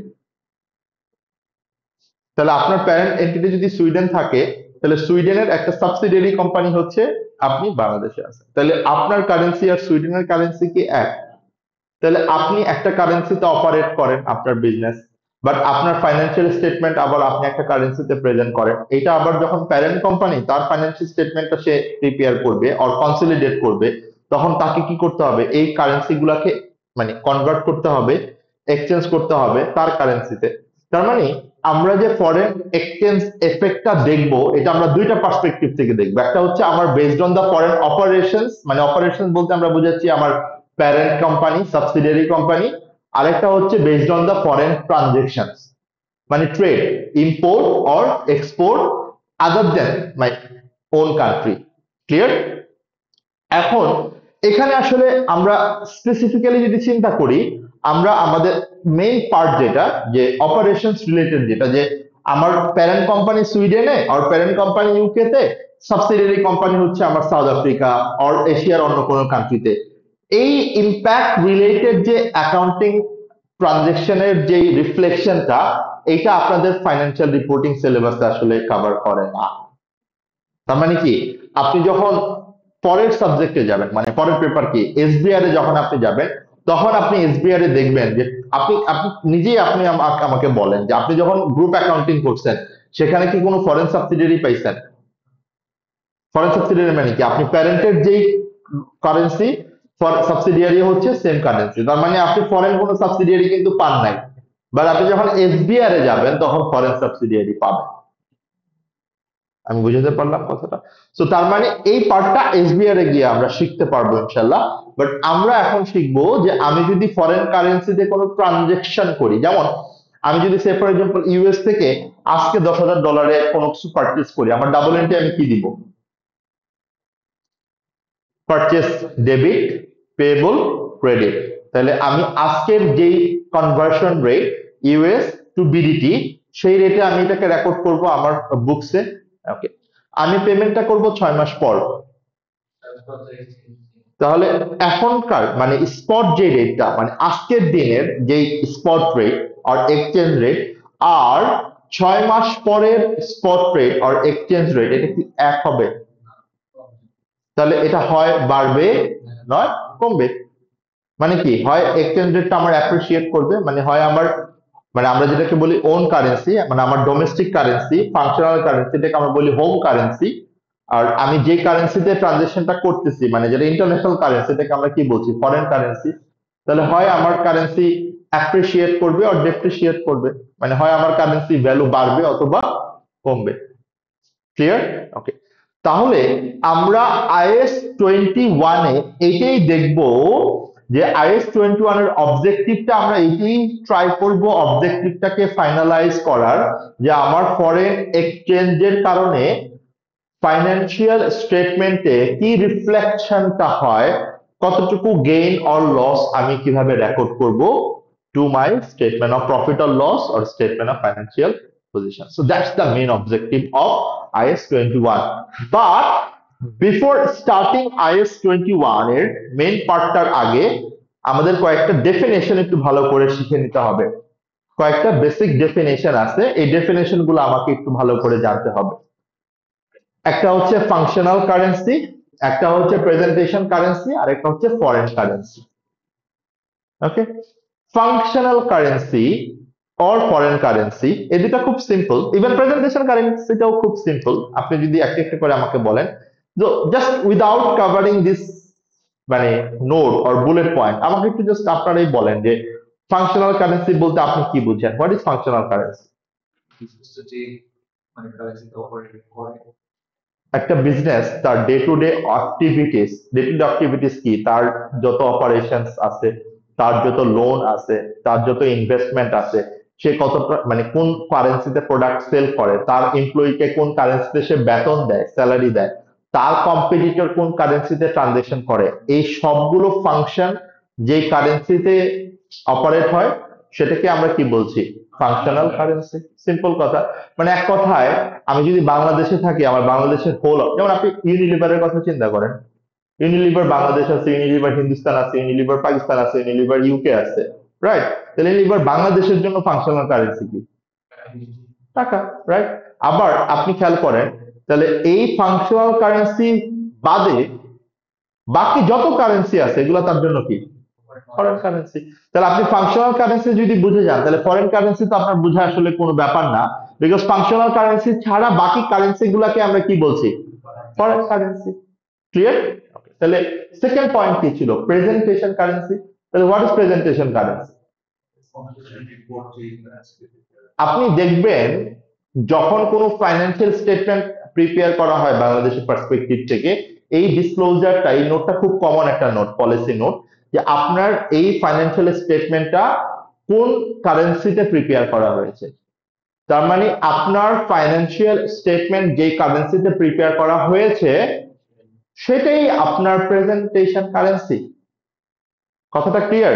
তাহলে তিনটা কারেন্সিকে আমরা বুঝতে পারলাম, what is functional currency, what is presentation currency, and what is foreign currency. একটু দেখি আমরা। এবং আমি যদি একটু আপনাকে জাস্ট বোঝার জন্য বলি, এইখান থেকে একটা অবজেক্টিভ টেস্ট কোশ্চেন অনেক সময় আসে, যে আপনাকে সিনারিও দিয়ে বলবে যে ফাংশনাল কারেন্সি ডিটারমাইন করার জন্য নিচের কোন কোন ফ্যাক্টর গুলো আমাকে কনসিডার করতে হবে, আর আমি কিভাবে ইভালুয়েট করব আর অ্যাসেস করব যে আমার কোনটা ফাংশনাল কারেন্সি। ওকে, সো ওইগুলো আপনি কিভাবে ইভালুয়েট করবেন? নাম্বার ওয়ান, যেই কারেন্সিটা আপনার বিজনেসের সেলস প্রাইসকে এফেক্ট করে, ইনফ্লুয়েন্স করে, নাম্বার ওয়ান। নাম্বার টু, যেই কারেন্সিতে আপনার কম্পিটিটররা, আপনার রেগুলেটররা যে কারেন্সিতে অপারেট করে, রাইট? নাম্বার থ্রি, যেই কারেন্সিতে আপনার বিজনেসের লেবার কস্ট, ম্যাটেরিয়াল কস্ট গুলা পেমেন্ট করা হয়, ইনকার করা হয়, এগুলাকে আমরা কনসিডার করেই ডিটারমাইন করব যে আমার কোনটা ফাংশনাল কারেন্সি। বুঝাইতে পারছি কথাটা? কোনো কনফিউশন আছে? Number two, presentation currency, the currency in which financial statements are presented. The foreign subsidiary with a foreign functional currency will present normally in the parent's presentation currency, and hence the need for foreign subsidiary transaction rules. মানে ওই যে যেটা আমি একটু আগে বলছিলাম, যে যদি ফরেন সাবসিডিয়ারি থাকে, ওর ফাংশনাল কারেন্সি তো ওর ওন কারেন্সি, বাট যখন আপনি ওরটা আপনার ফাইন্যান্সিয়াল স্টেটমেন্টে কনসলিডেট করবেন, তখন আপনার যেই প্রেজেন্টেশন কারেন্সি সেটাই হবে ফাইন্যান্সিয়াল স্টেটমেন্ট প্রিপেয়ার করার currency. And number three, foreign currency, যেটা আমরা বলছিলাম একটু আগে, ফাংশনাল কারেন্সি বাদে বাকি সব কারেন্সি হচ্ছে আপনার ফরেন কারেন্সি। ওকে, তাহলে এই হচ্ছে তিনটে important definition before starting our IAS 21। এরপর আরো কয়েকটা ডেফিনেশন আছে। Number one, closing spot rate. Number two, exchange difference. Number three, exchange rate, spot exchange rate. So এগুলা জাস্ট জাস্ট বোঝার জন্য, এটা আসলে ডেফিনেশন মনে রাখার কিছু না। যেমন এক্সচেঞ্জ রেট মানে কি? যেমন $1 সমান সমান কত টাকা, আর $1 সমান সমান কত পাউন্ড, আর কত ইউরো, এটাকে আমরা কি বলছি? Exchange rate. ক্লিয়ার? ওকে। আর এক্সচেঞ্জ ডিফারেন্সটা কি? ধরেন জানুয়ারির 1 তারিখের এক্সচেঞ্জ রেট আর নভেম্বরের 30 তারিখের এক্সচেঞ্জ রেট, এই দুইটা রেটের মধ্যে যে ডিফারেন্সটা, এটাকে আমরা কি বলছি? Exchange difference. ক্লিয়ার? সো এগুলো আসলে জেনারেল জিনিস, এটা আসলে আমি আপনাকে আলাদা করে বুঝাচ্ছি ব্যাপারটা তা না, জাস্ট ডিসকাশন। ক্লোজিং রেটটা কি তাহলে? ক্লোজিং রেট মানে হচ্ছে আপনার রিপোর্টিং ডেটের যে এক্সচেঞ্জ রেট, এটাকে আমরা বলছি closing rate. Okay, then what is spot rate? Spot rate মানে হচ্ছে যে আজকে আমি যেখানে আছি, মানে আজকের, মানে যেই দিনের রেট। যেমন আমি যদি বলি আজকের স্পট রেট কত, আজকের স্পট রেট মানে কি? আজকে কয় তারিখ? 19 তারিখ। 19 তারিখের এক্সচেঞ্জ রেটটাকেই বলা হচ্ছে আজকের স্পট রেট কত, আর স্পট রেট কত। ওকে, এরপর আমি যদি আপনাকে পরের দুইটা আইটেম নিয়ে কথা বলি, একটা হচ্ছে মনিটারি আইটেমস আর একটা নন মনিটারি আইটেমস। যদিও এখানে মনিটারি আইটেমস নিয়ে কথা বলা হয়েছে, বাট আমি একটু আপনাদেরকে ক্লিয়ার করে দিব এটা, যে এই আইএস 21 বুঝতে গেলে আপনাকে এইটাও একটু ভালো করে বুঝতে হবে যে what is the difference between monetary items and non monetary items. Okay, so আমরা অ্যাসেটের অনেকগুলা ক্যাটাগরি দেখেছি যদি ভুল না হয়ে থাকে। হ্যাঁ, একটা ছিল কারেন্ট অ্যাসেট, নন কারেন্ট অ্যাসেট, ঠিক না? ওকে, আমরা নন কারেন্ট অ্যাসেটকে আবার দুইটা ক্যাটাগরিতে দেখেছি, একটা হচ্ছে ট্যানজিবল নন কারেন্ট অ্যাসেট, ইনট্যানজিবল নন কারেন্ট অ্যাসেট। মনে পড়ে কথাগুলো? মানে এগুলা জাস্ট বেসিক ক্লাসিফিকেশন ডিসকাশন আপনার মধ্যে ছিল। একইভাবে আমরা অ্যাসেটকে অর আমরা অ্যাসেট অর লায়াবিলিটি আইটেমকে আরো দুইটা ক্যাটাগরিতে ভাগ করতে পারি, একটা হচ্ছে মনিটারি আইটেম, আরেকটা হচ্ছে non monetary item. Okay, then what is the difference between monetary item and non monetary item? আপনাদের থেকে একটু শুনি, আপনারা কি মনে হয়, আপনাদের কি মনে হয় যে মনিটারি আইটেম এবং নন মনিটারি আইটেমের ডিফারেন্সটা কি? জাস্ট এমনি অর অ্যাসেটের, আপনি অ্যাসেটের পার্সপেক্টিভ থেকে বলেন যে মনিটারি অ্যাসেট আর নন মনিটারি অ্যাসেটের ডিফারেন্সটা আমাকে বলেন, তারপর আমরা যাচ্ছি। ট্যানজিবল অ্যাসেট গুলো মনিটারি দিয়ে মেজার করা যায়, আর এটাকে মনিটারি দিয়ে মেজার করা যায় না। ওকে, ফার্স্ট অফ অল আপনাদের থিঙ্কিংটা আমি বুঝতেছি, আপনারা এইভাবে চিন্তা করতেছেন যে বাই নেম যেগুলা মনিটারি মেজার করা যায় এগুলা মনিটারি আইটেম, আর যেটা মনিটারি দিয়ে মেজার করা যায় না, মানে মানি দিয়ে মেজার করা যায় না, সেটা non monetary item. This is wrong. যদি এটা মানি দিয়ে মেজার করা না যাইতো তাহলে এটা আমার ফাইন্যান্সিয়ালে আসতোই না। So please remember this basic. This is very basic, right? Every transactions need to be recorded that has to be measured by money. যদি এটা মানি দিয়ে মেজার করতে না পারতেন, ইটস নট ট্রানজেকশন, আর এটা যদি ট্রানজেকশন না হইতো এটা আপনার ফাইন্যান্সিয়াল স্টেটমেন্টে রেলেভেন্ট না। Basic, right? তাহলে এটার সাথে এটার কোনো রিলেশন নাই। তাহলে what is relation, what is the correlation between monetary and non monetary? খেয়াল করে দেখেন, আমি একটু জাস্ট বোঝানোর ট্রাই করছি আপনাদেরকে যে monetary asset and non monetary asset কি, একটু লিখতে পারেন। মনিটারি অ্যাসেট,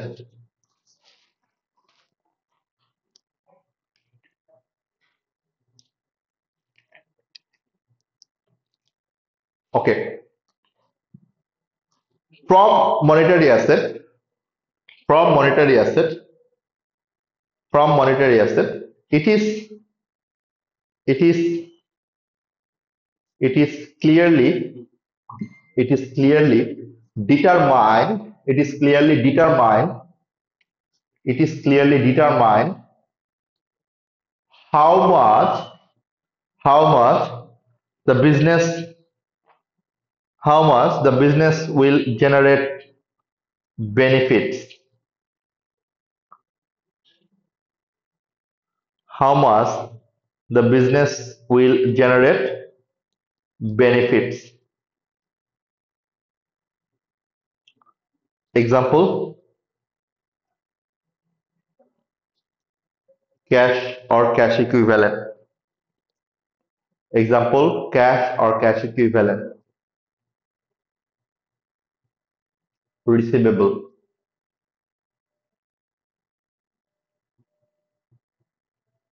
ওকে, তাহলে মনিটারি আইটেম কি আর মনিটারি অ্যাসেট কি? আপনি কত টাকা বেনিফিট পাবেন এটা ক্লিয়ারলি কি করা যায়, ডিটারমাইন করা যায়।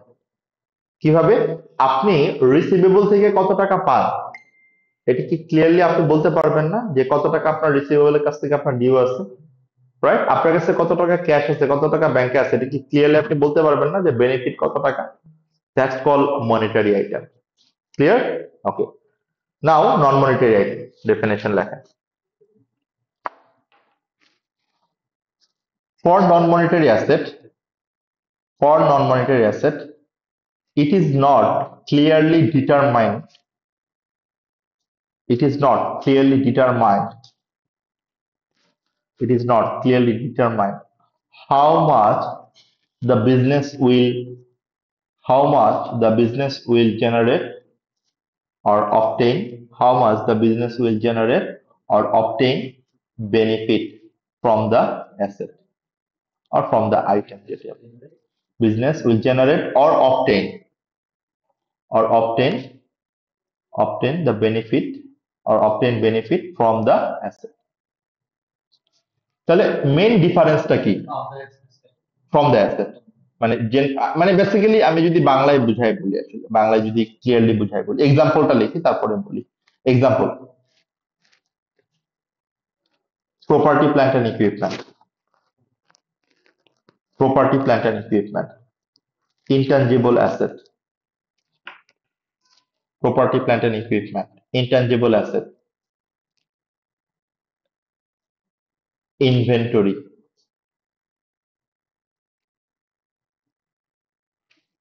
ওকে,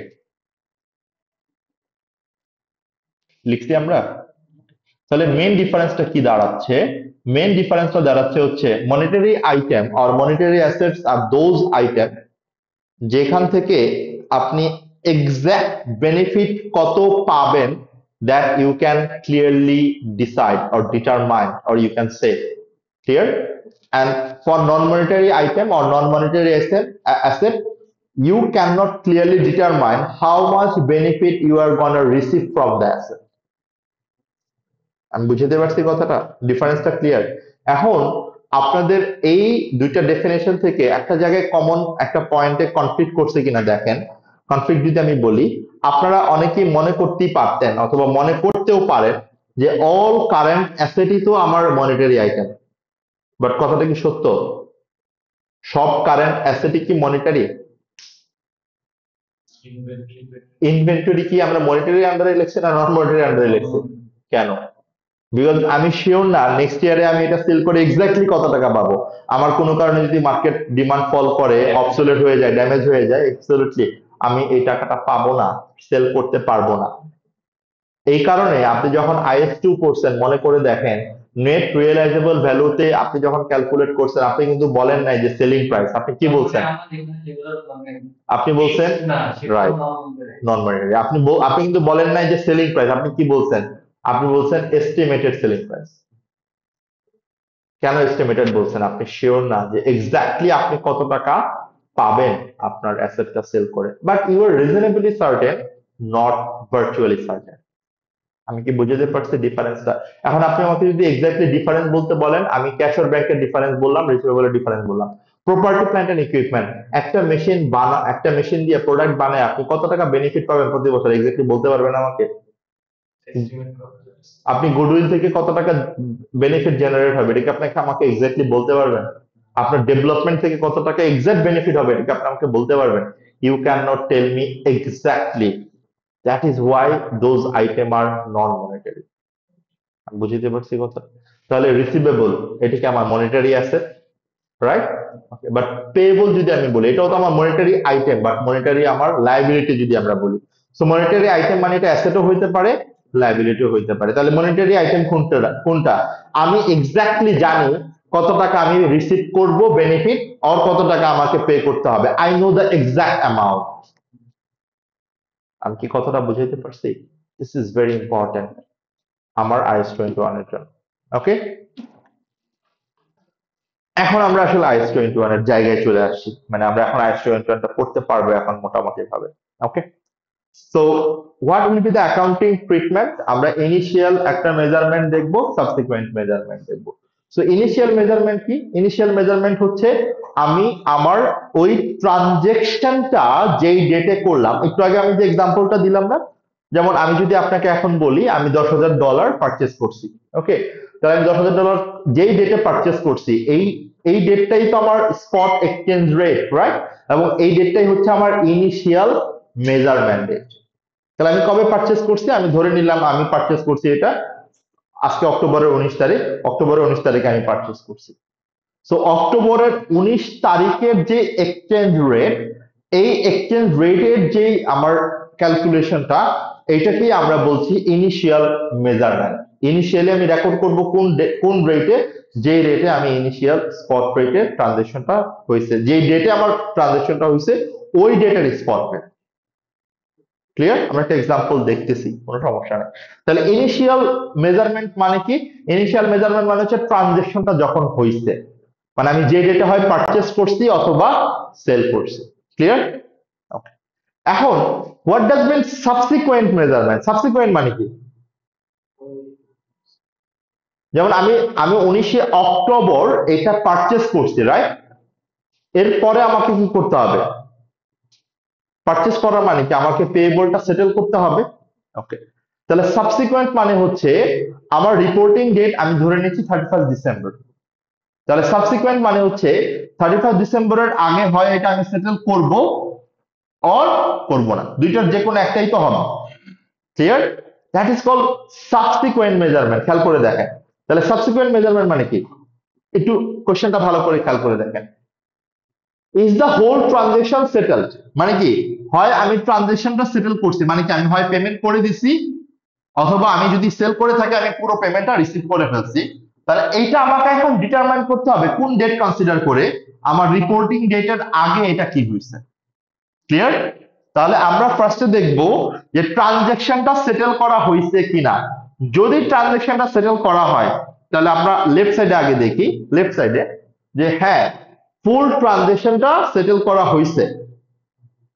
ওকে, যদি ফুল ট্রানজেকশনটা সেটেল করা হয় তার মানে কি আমার 19 তারিখে আমি পারচেজ করছি, মেবি নভেম্বরের 30 তারিখে আমি পেমেন্ট করে দিছি, তাহলে আমার রিপোর্টিং ডেট ছিল কবে?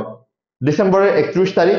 তাহলে নভেম্বরের 30 তারিখে যখন আমি সেটেলমেন্ট করে দিব, তাহলে 19 তারিখের যে এক্সচেঞ্জ রেট আর 30 তারিখের যে এক্সচেঞ্জ রেট নভেম্বরের, দুইটা রেট কি সেম থাকবে? তাহলে এখানে আমার একটা এক্সচেঞ্জ ডিফারেন্স হবে না? আমি বুঝাইতে পারছি কথাটা? সো এক্সচেঞ্জ ডিফারেন্সটা যে হবে, এই এক্সচেঞ্জ ডিফারেন্সটা যদি আমার ফেভারে হয়, যদি আমার ফেভারে হয় তাহলে আমার জন্য কি গেইন, আর যদি এটা আমার এগেইনস্টে হয় আর এটা যদি আমার অ্যাডভার্স হয় তাহলে আমার জন্য লস। ফেভার মানে কি আমার যে পরিমাণ পেয়েবল কে পে করার কথা তার থেকে যদি আমার এখন কম পে করতে হয় তাহলে এটা আমার জন্য ফেভারেবল, রাইট? আর রিসিভেবল এর জন্য কি আমি যে পরিমাণ টাকা পেতাম আর যে পরিমাণ কারেন্সি রিসিভ করতাম তার থেকে যদি আমি বেশি কারেন্সি রিসিভ করি তাহলে এটা আমার জন্য ফেভারেবল, আর যদি কম রিসিভ করি তাহলে আমার জন্য অ্যাডভার্স। আমি কি বুঝতে পারছি কনসেপ্টটা, প্রিন্সিপালটা কিভাবে হবে? এখন কোশ্চেন হচ্ছে এই যে আমার ফেভারেবল অথবা অ্যাডভার্স মানে এখানে আমার একটা হয় গেইন হবে অথবা লস হবে, রাইট? তাহলে এই যে আমার ট্রানজেকশনটা ইনিশিয়াল এবং সাবসিকুয়েন্ট ডেটের মধ্যে যে গেইন অথবা লস হবে, now my question to you guys, এই গেইন অথবা লসটা আমি কোথায় দেখাবো? স্টেটমেন্ট অফ প্রফিট অর লসে না আদার কম্প্রিহেনসিভ ইনকামে? মানে এটা কি আমার realised gain or unrealised gain? এটা আমার রিয়েলাইজড গেইন, কারণ আমি ইমিডিয়েটলি বেনিফিটটা পেয়ে গেছি। Clear? That is called realised gain. তাহলে এই যে আমি অক্টোবরের 19 তারিখে যে ট্রানজেকশনটা করলাম এবং আমি নভেম্বরের 30 তারিখে যে পেমেন্টটা করলাম, এই দুইটা ডেটের মধ্যে যে ডিফারেন্স, এই ডিফারেন্সের কারণে যদি কোনো গেইন অথবা লস হয় সেটা আমার জন্য রিয়েলাইজড গেইন, অর লস তো আর আনরিয়েলাইজড হয় না, বেসিক্যালি এটা আমার লস। তাহলে এইটা আমি কোথায় দেখাবো? স্টেটমেন্ট অফ প্রফিট অর লসে। কথাটা ক্লিয়ার? এখন এইটার রিফ্লেকশনটা আপনাদের মোস্ট প্রবাবলি মাথার উপর দিয়ে যাচ্ছে, এটা একটা এক্সাম্পল করলে আপনি নিজে রিলেট করতে পারবেন যে কিভাবে গেইন অথবা লসটা আসছে। এটা আমরা একটা ইলাস্ট্রেশন থেকে আসি, ডান দিকের পার্টটা আমরা এটার পরে আসি, ইলাস্ট্রেশন শেষ হওয়ার পরে। ইলাস্ট্রেশন 1, এটা আসলে আপনাদেরকে দেখানোর কিছু নাই, এটা থিওরিটিক্যাল একটা কোশ্চেন, আপনি জাস্ট 1 মিনিট করে আমাকে আনসার দিয়ে দিবেন তাহলেই বুঝতে পারবো যে আপনি বুঝতে পারছেন। এটা থিওরি, যে আমরা একটু আগে যে ফাংশনাল কারেন্সি থিওরিটা বললাম ওই থিওরিটা।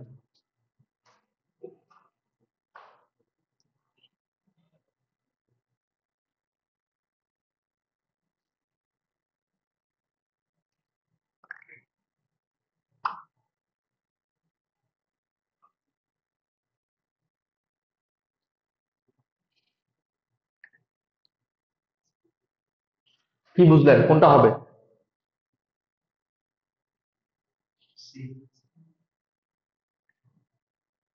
Considering will be given to the currency of cost and sales of the entity when determining its functional currency। যে পড়ছিলাম আমরা তিনটা ফ্যাক্টরকে আমার কনসিডার করতে হবে, number 1 sales price, number 2 competitor, number 3 labour cost and material cost. বুঝতেছি কথাটা? ওকে, এই কথাটাই বলছিলাম আমরা ওই সময়। ওকে, এরপরে আমরা ইলাস্ট্রেশন স্পেসিফিক্যালি চলে যাই, ইলাস্ট্রেশন 2। এটি আমরা এতক্ষণ বলার ট্রাই করতেছিলাম যে আপনাকে এটা আমরা দেখাবো কিভাবে করতে হয়। Show accounting entries for this transactions, তার মানে আপনাকে ডাবল এন্ট্রি করতে হবে, কিন্তু মানে গেইন লসের ডাবল এন্ট্রিও আপনাকে দেখাতে হবে। তাহলে কি বলছে, bulldog limited has a year end of 31 জানুয়ারি। দেখেন আমরা ইউজুয়ালি কিন্তু এরকম ইয়ার এন্ড দেখি না, বাট আনইউজুয়াল ইয়ার এন্ড, কিছু করার নাই, এক্সামিনার আমাকে বলছে 31 January year end, 31 January. On 13th of October, Bulldog Limited buys good from Eagle Incorporation. তাহলে বুলডগ কার থেকে কিনছে প্রোডাক্ট? ইগলের থেকে কিনছে। ইগল কোন দেশের সাপ্লায়ার? US supplier. কত ডলার দিয়ে কিনছে? $250,000, রাইট?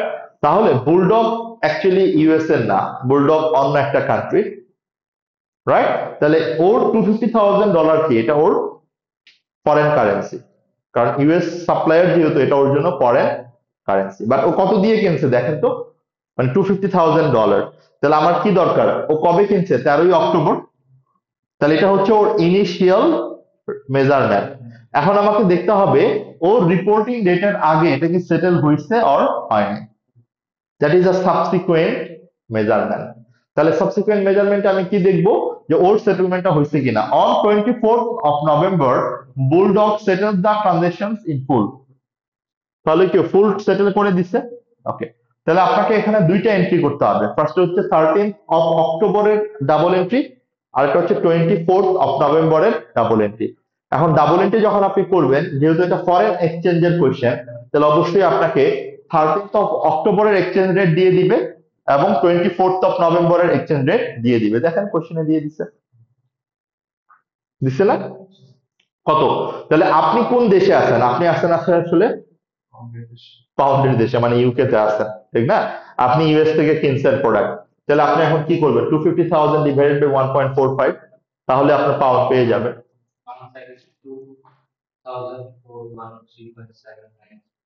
ডাবল এন্ট্রি করবেন আগে।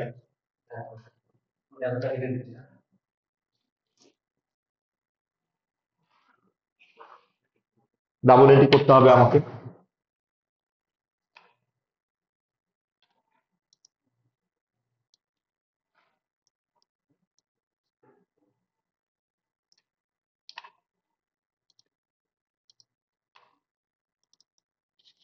আমাকে অ্যামাউন্ট গুলা বলবেন, হ্যাঁ, আমি অ্যামাউন্ট গুলো আপনাদের থেকে নিয়ে ক্যালকুলেশনটা আমি কমপ্লিট করে দিচ্ছি।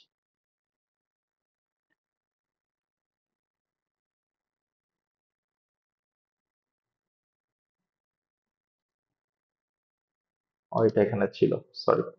এই যে জাস্ট যদি দেখেন, তাহলে 13th October-এ ওর ডাবল এন্ট্রি কি হবে? Purchase account debit, payable account credit. Amount কত হবে? $250,000। আমার 13th October-এর এক্সচেঞ্জ রেট কত ছিল? 1.45 তাহলে 250,000 ডিভাইডেড বাই $1 or $1.45, $1.45। তাহলে ওর কত পাউন্ড আসলে পেমেন্ট করার কথা ছিল 13th October? 172,414, রাইট? ওকে। তাহলে আমি যখন 13ই অক্টোবর এই ট্রানজেকশনটা করি, আমার কি এন্ট্রি দিয়েছি? Purchase debit, payable credit. Clear? Now come to 24th of November। 24th of November-এ কি হয়েছে, আমার এটা সেটেল করে দিছি। সেটেল করে দেওয়া মানে কি, আমার পেয়েবল কি আর এই অ্যামাউন্ট আছে? তাহলে আমার পেয়েবল ক্রেডিট করছিলাম কত? 172,414। তাহলে এটা পুরোটাই কি হয়ে যাবে? ডেবিট হয়ে যাবে। তাহলে পেয়েবল ডেবিট 172,414, রাইট? ওকে। এখন আপনি পেমেন্ট করছেন কত? তাহলে পেমেন্ট করছেন মানে কত? এই যে 250,000, এইটা ডিভাইডেড বাই 1.55, দেখেন কত হয়?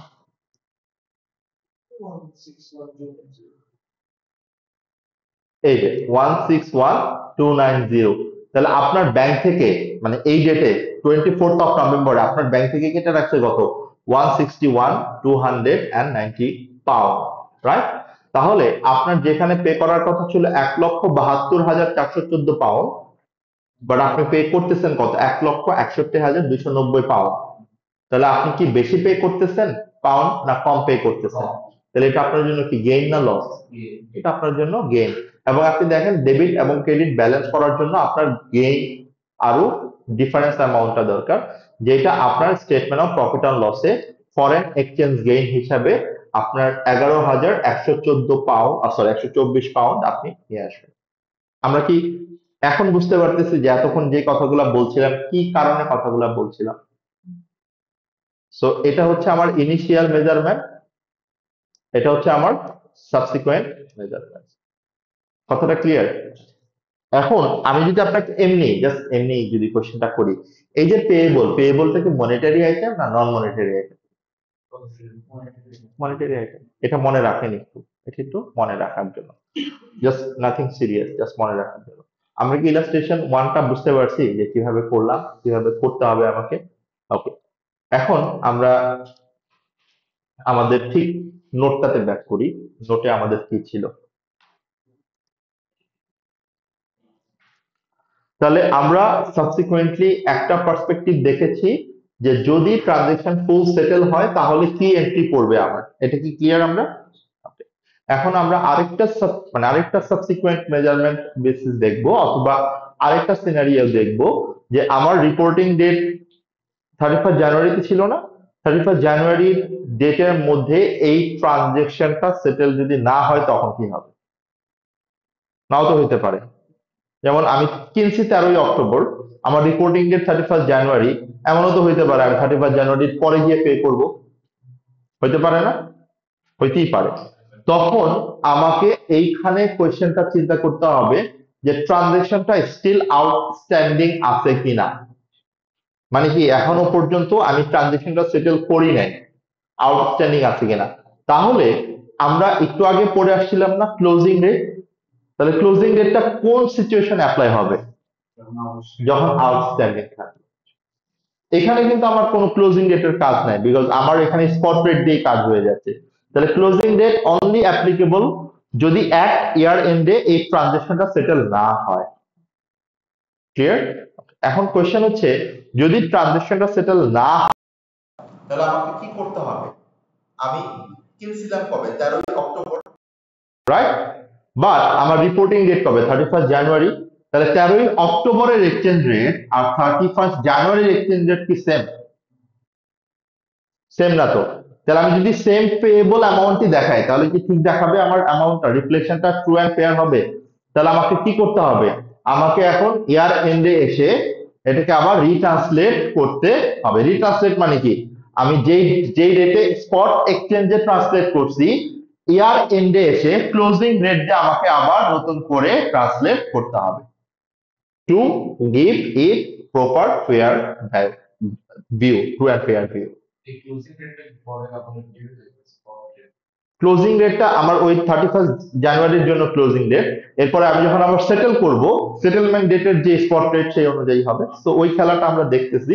বাট এখন আমরা আসি যে ক্লোজিং রেটটা আমি অ্যাপ্লাই করব, বাট সেই অ্যাপ্লিকেশনটা আমি করব বেসড অন যে আইটেমটা আমার কি টাইপের আইটেম। একটু আগে আমরা বললাম না monetary item, non monetary item. তাহলে এইখানে এসে আপনাকে ওই মাথাটা ইউজ করতে হবে যে আপনি যে ক্লোজিং স্পট রেট অ্যাপ্লাই করবেন এইটা ডিপেন্ড করবে আপনার ওই ক্লোজিং আইটেমটা, মানে আপনার ব্যালেন্স শিটের যে আইটেমটা এটা কি মনিটারি আইটেমের জন্য আপনি করছেন না নন মনিটারি আইটেমের জন্য। কথাটা বুঝতে পারছি? ওকে, এখন আসেন যদি ব্যালেন্স শিটের আইটেমটা মনিটারি আইটেমের জন্য হয় তাহলে এটা রিফ্লেকশন একরকম হবে, আর যদি এটা নন মনিটারি আইটেমের জন্য হয় তাহলে রিফ্লেকশন অন্যরকম হবে। তাহলে এখন আমাকে ডিসাইড করতে হবে আমি যে ক্লোজিং রেট দিয়ে রিট্রান্সলেট করব, আমি কি রিট্রান্সলেশনটা ক্লোজিং রেট অ্যাপ্লাই করতেছি on monetary item or non monetary item. Okay, তাহলে আগে আমরা শেষ করে ফেলি নন মনিটারি আইটেম হইলে কি হবে। সিম্পল, নন মনিটারি আইটেম কি এটাকে আমরা ক্লিয়ার করছি না? সে আমরা এখানে ধরে নিই property plant and equipment. Property plant and equipment কি মনিটারি আইটেম না non monetary item? Non monetary item. Okay, property plant and equipment আমরা সাবসিকুয়েন্টলি আমরা কোন মেজারমেন্টে আছি এখন? সাবসিকুয়েন্ট মেজারমেন্টে। আমার ইনিশিয়াল মেজারমেন্ট তো যেই ডেটে ট্রানজেকশন করছি ওই ডেটে আমি রেকর্ড করে ফেলছি। এখন আমি কোন মোডে আছি? আমি সাবসিকুয়েন্ট মোডে আছি। তাহলে subsequently property plant and equipment আমি কয়টা বেসিসে রাখতে পারি ভাইরা? মনে আছে প্রপার্টি প্ল্যান্ট এন্ড ইকুইপমেন্ট কি কি মেথড ছিল? Either cost model or revaluation model. আমি আবারও রিকল করানোর ট্রাই করছি। প্রপার্টি, প্ল্যান্ট এন্ড ইকুইপমেন্ট, এটা মনিটারি আর নন মনিটারি? Non monetary. তাহলে property, plant and equipment subsequently as per IS 16 আমরা সাবসিকুয়েন্টলি কয়টা মেথড এটাকে রাখতে পারতাম? Either cost model or revaluation model, ঠিক না? ওকে, এখন আমাকে কস্ট মডেলের ফিলোসফিটা বলেন তো একটু, কস্ট মডেলের ফিলোসফি কি ছিল? Cost model, what is the meaning of cost model? Last ক্লাসে আমরা পড়ছিলাম কনসেপচুয়াল ফ্রেমওয়ার্কের এখানে রেগুলেটরি আর ফ্রেমওয়ার্ক, কনসেপচুয়াল ফ্রেমওয়ার্কে যেগুলো হিস্টোরিক্যাল কস্ট কনসেপ্ট ফলো করি, হিস্টোরিক্যাল কস্ট কনসেপ্টের ভ্যালু কি আর চেঞ্জ হয়? হিস্টোরিক্যাল কস্ট কনসেপ্টে আমরা কি করি? আমরা যেই পারচেজ প্রাইসে পারচেজ করেছি সেই পারচেজ প্রাইসই আমার ওভার দ্য ইউজফুল লাইফ আমরা এটাকে রেকর্ড করি, সেখান থেকে ডেপ্রিসিয়েশন বাদ দিই, ইম্পেয়ারমেন্ট বাদ দিই, বাট আমার প্রাইসটা কিন্তু পারচেজ প্রাইসেই থাকে। ওকে, নাও এখন আসেন property, plant and equipment, non monetary item. যদি এই নন মনিটারি আইটেমটা আপনি কস্ট মডেলে রাখেন তখন কি আর এটা রিট্রান্সলেট করার দরকার আছে? লিঙ্কটা বুঝতে পারতেছি আমরা? তাহলে তখন আর এটা রিট্রান্সলেট করার কোনো দরকার নাই। তাহলে রিট্রান্সলেট আমি নন মনিটারি আইটেম কখন করব? যখন আমরা revaluation of fair value model, মানে মার্কেট ভ্যালু বেসিসে যখন আমি যাব। কথাটা বুঝতে পারছি? ওকে, সলিউটে লিখে ফেলেন। At the closing date, at the closing date, if any non-monetary item, if any non-monetary item at the closing date, if any non-monetary item measured at measured at measured at cost model, then then we don't need to retranslate the item. কথাটা বুঝতে পারতেছি? তার মানে যদি নন monetary আইটেমটা cost মডেলে measure করেন তাহলে সেটা আর ফার্দার রিট্রান্সলেট করতে হবে না। Clear? But if the non-monetary item measured at if the non-monetary item measured at revaluation model or fair value model, কারণ আইএস 40 এর ক্ষেত্রে এটা আবার ফেয়ার ভ্যালু মডেল হয়ে যায়, or fair value model, then we need to then we need to retranslate the item then we need to retranslate the item at the closing date or reporting date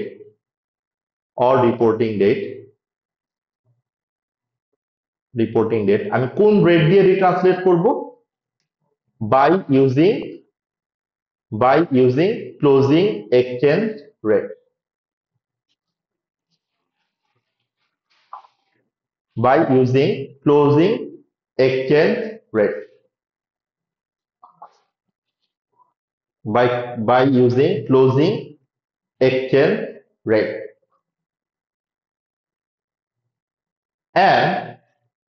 and if there is any gain or loss on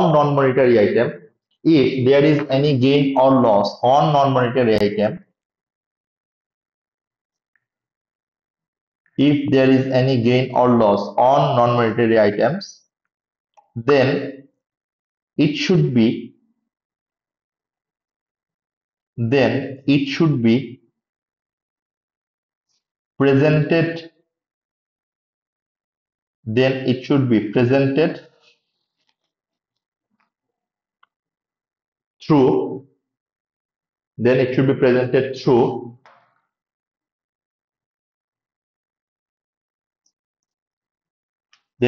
presented through other comprehensive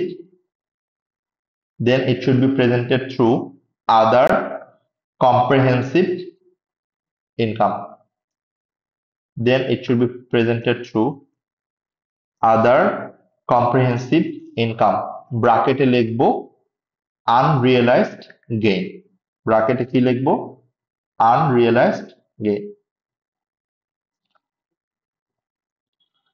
আমি যে কথাটা বলার try করতেছি এটা কি আমরা বুঝতে পারছি? কথাটা কি ছিল? নন মনিটারি আইটেম যদি কস্ট মডেলে থাকে আমার রিট্রান্সলেট করতে হবে না, right?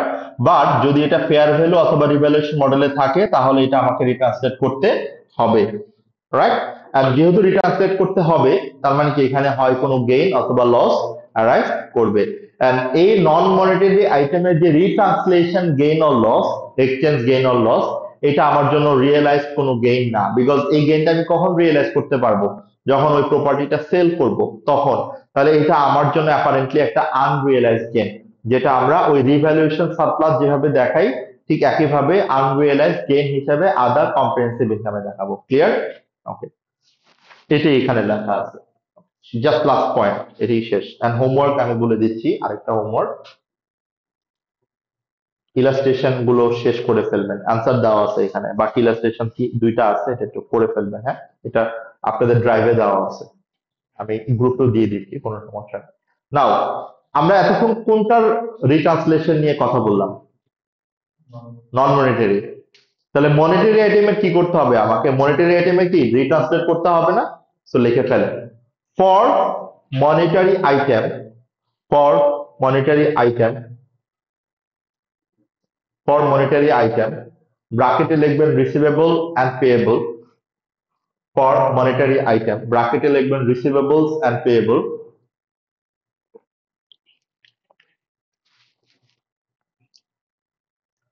For monetary item,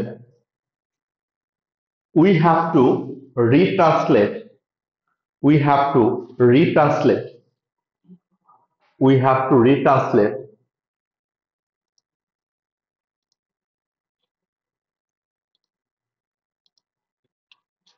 we have to retranslate by using, by using closing exchange rate, by using closing exchange rate, by using closing exchange rate. And if there is any retranslation, and if there is any retranslation gain or loss arises, and if there is any retranslation gain or loss arises, তাহলে এটাকে আমরা কোথায় দেখাবো? এটা আমার monetary item, right? Monetary item মানে কি? এটা আমি ইমিডিয়েটলি সেটেল করব, তাহলে এটাকে আমরা কোথায় রাখবো? Statement of profit or loss. Clear? So লেখেন, if there is any gain or loss, লিখছেন না retranslation, then it should be transferred to, then it should be transferred to statement of profit or loss. তাহলে এই গেনটা আমার কি gain? Realised gain or unrealised gain? তাহলে ব্র্যাকেটে লিখি রিয়েলাইজড গেন। সামারিটি কি আমরা বুঝতে পারছি? নন মনিটারি ট্রিটমেন্ট কি হবে, মনিটারি ট্রিটমেন্ট কি হবে? ক্লিয়ার? তো থ্যাংক ইউ, আজকের জন্য অনেকক্ষণ আমরা সময় নিচ্ছি, I am sorry for that. যেহেতু দুইটা আইএস কভার করার কথা ছিল, সো আমরা দুইটা আইএস কভার করে দিলাম। তো আমি রেকর্ডিংটা আপলোড করে দেবো ইনশাল্লাহ। সো থ্যাংক ইউ সবাইকে, আল্লাহ হাফেজ।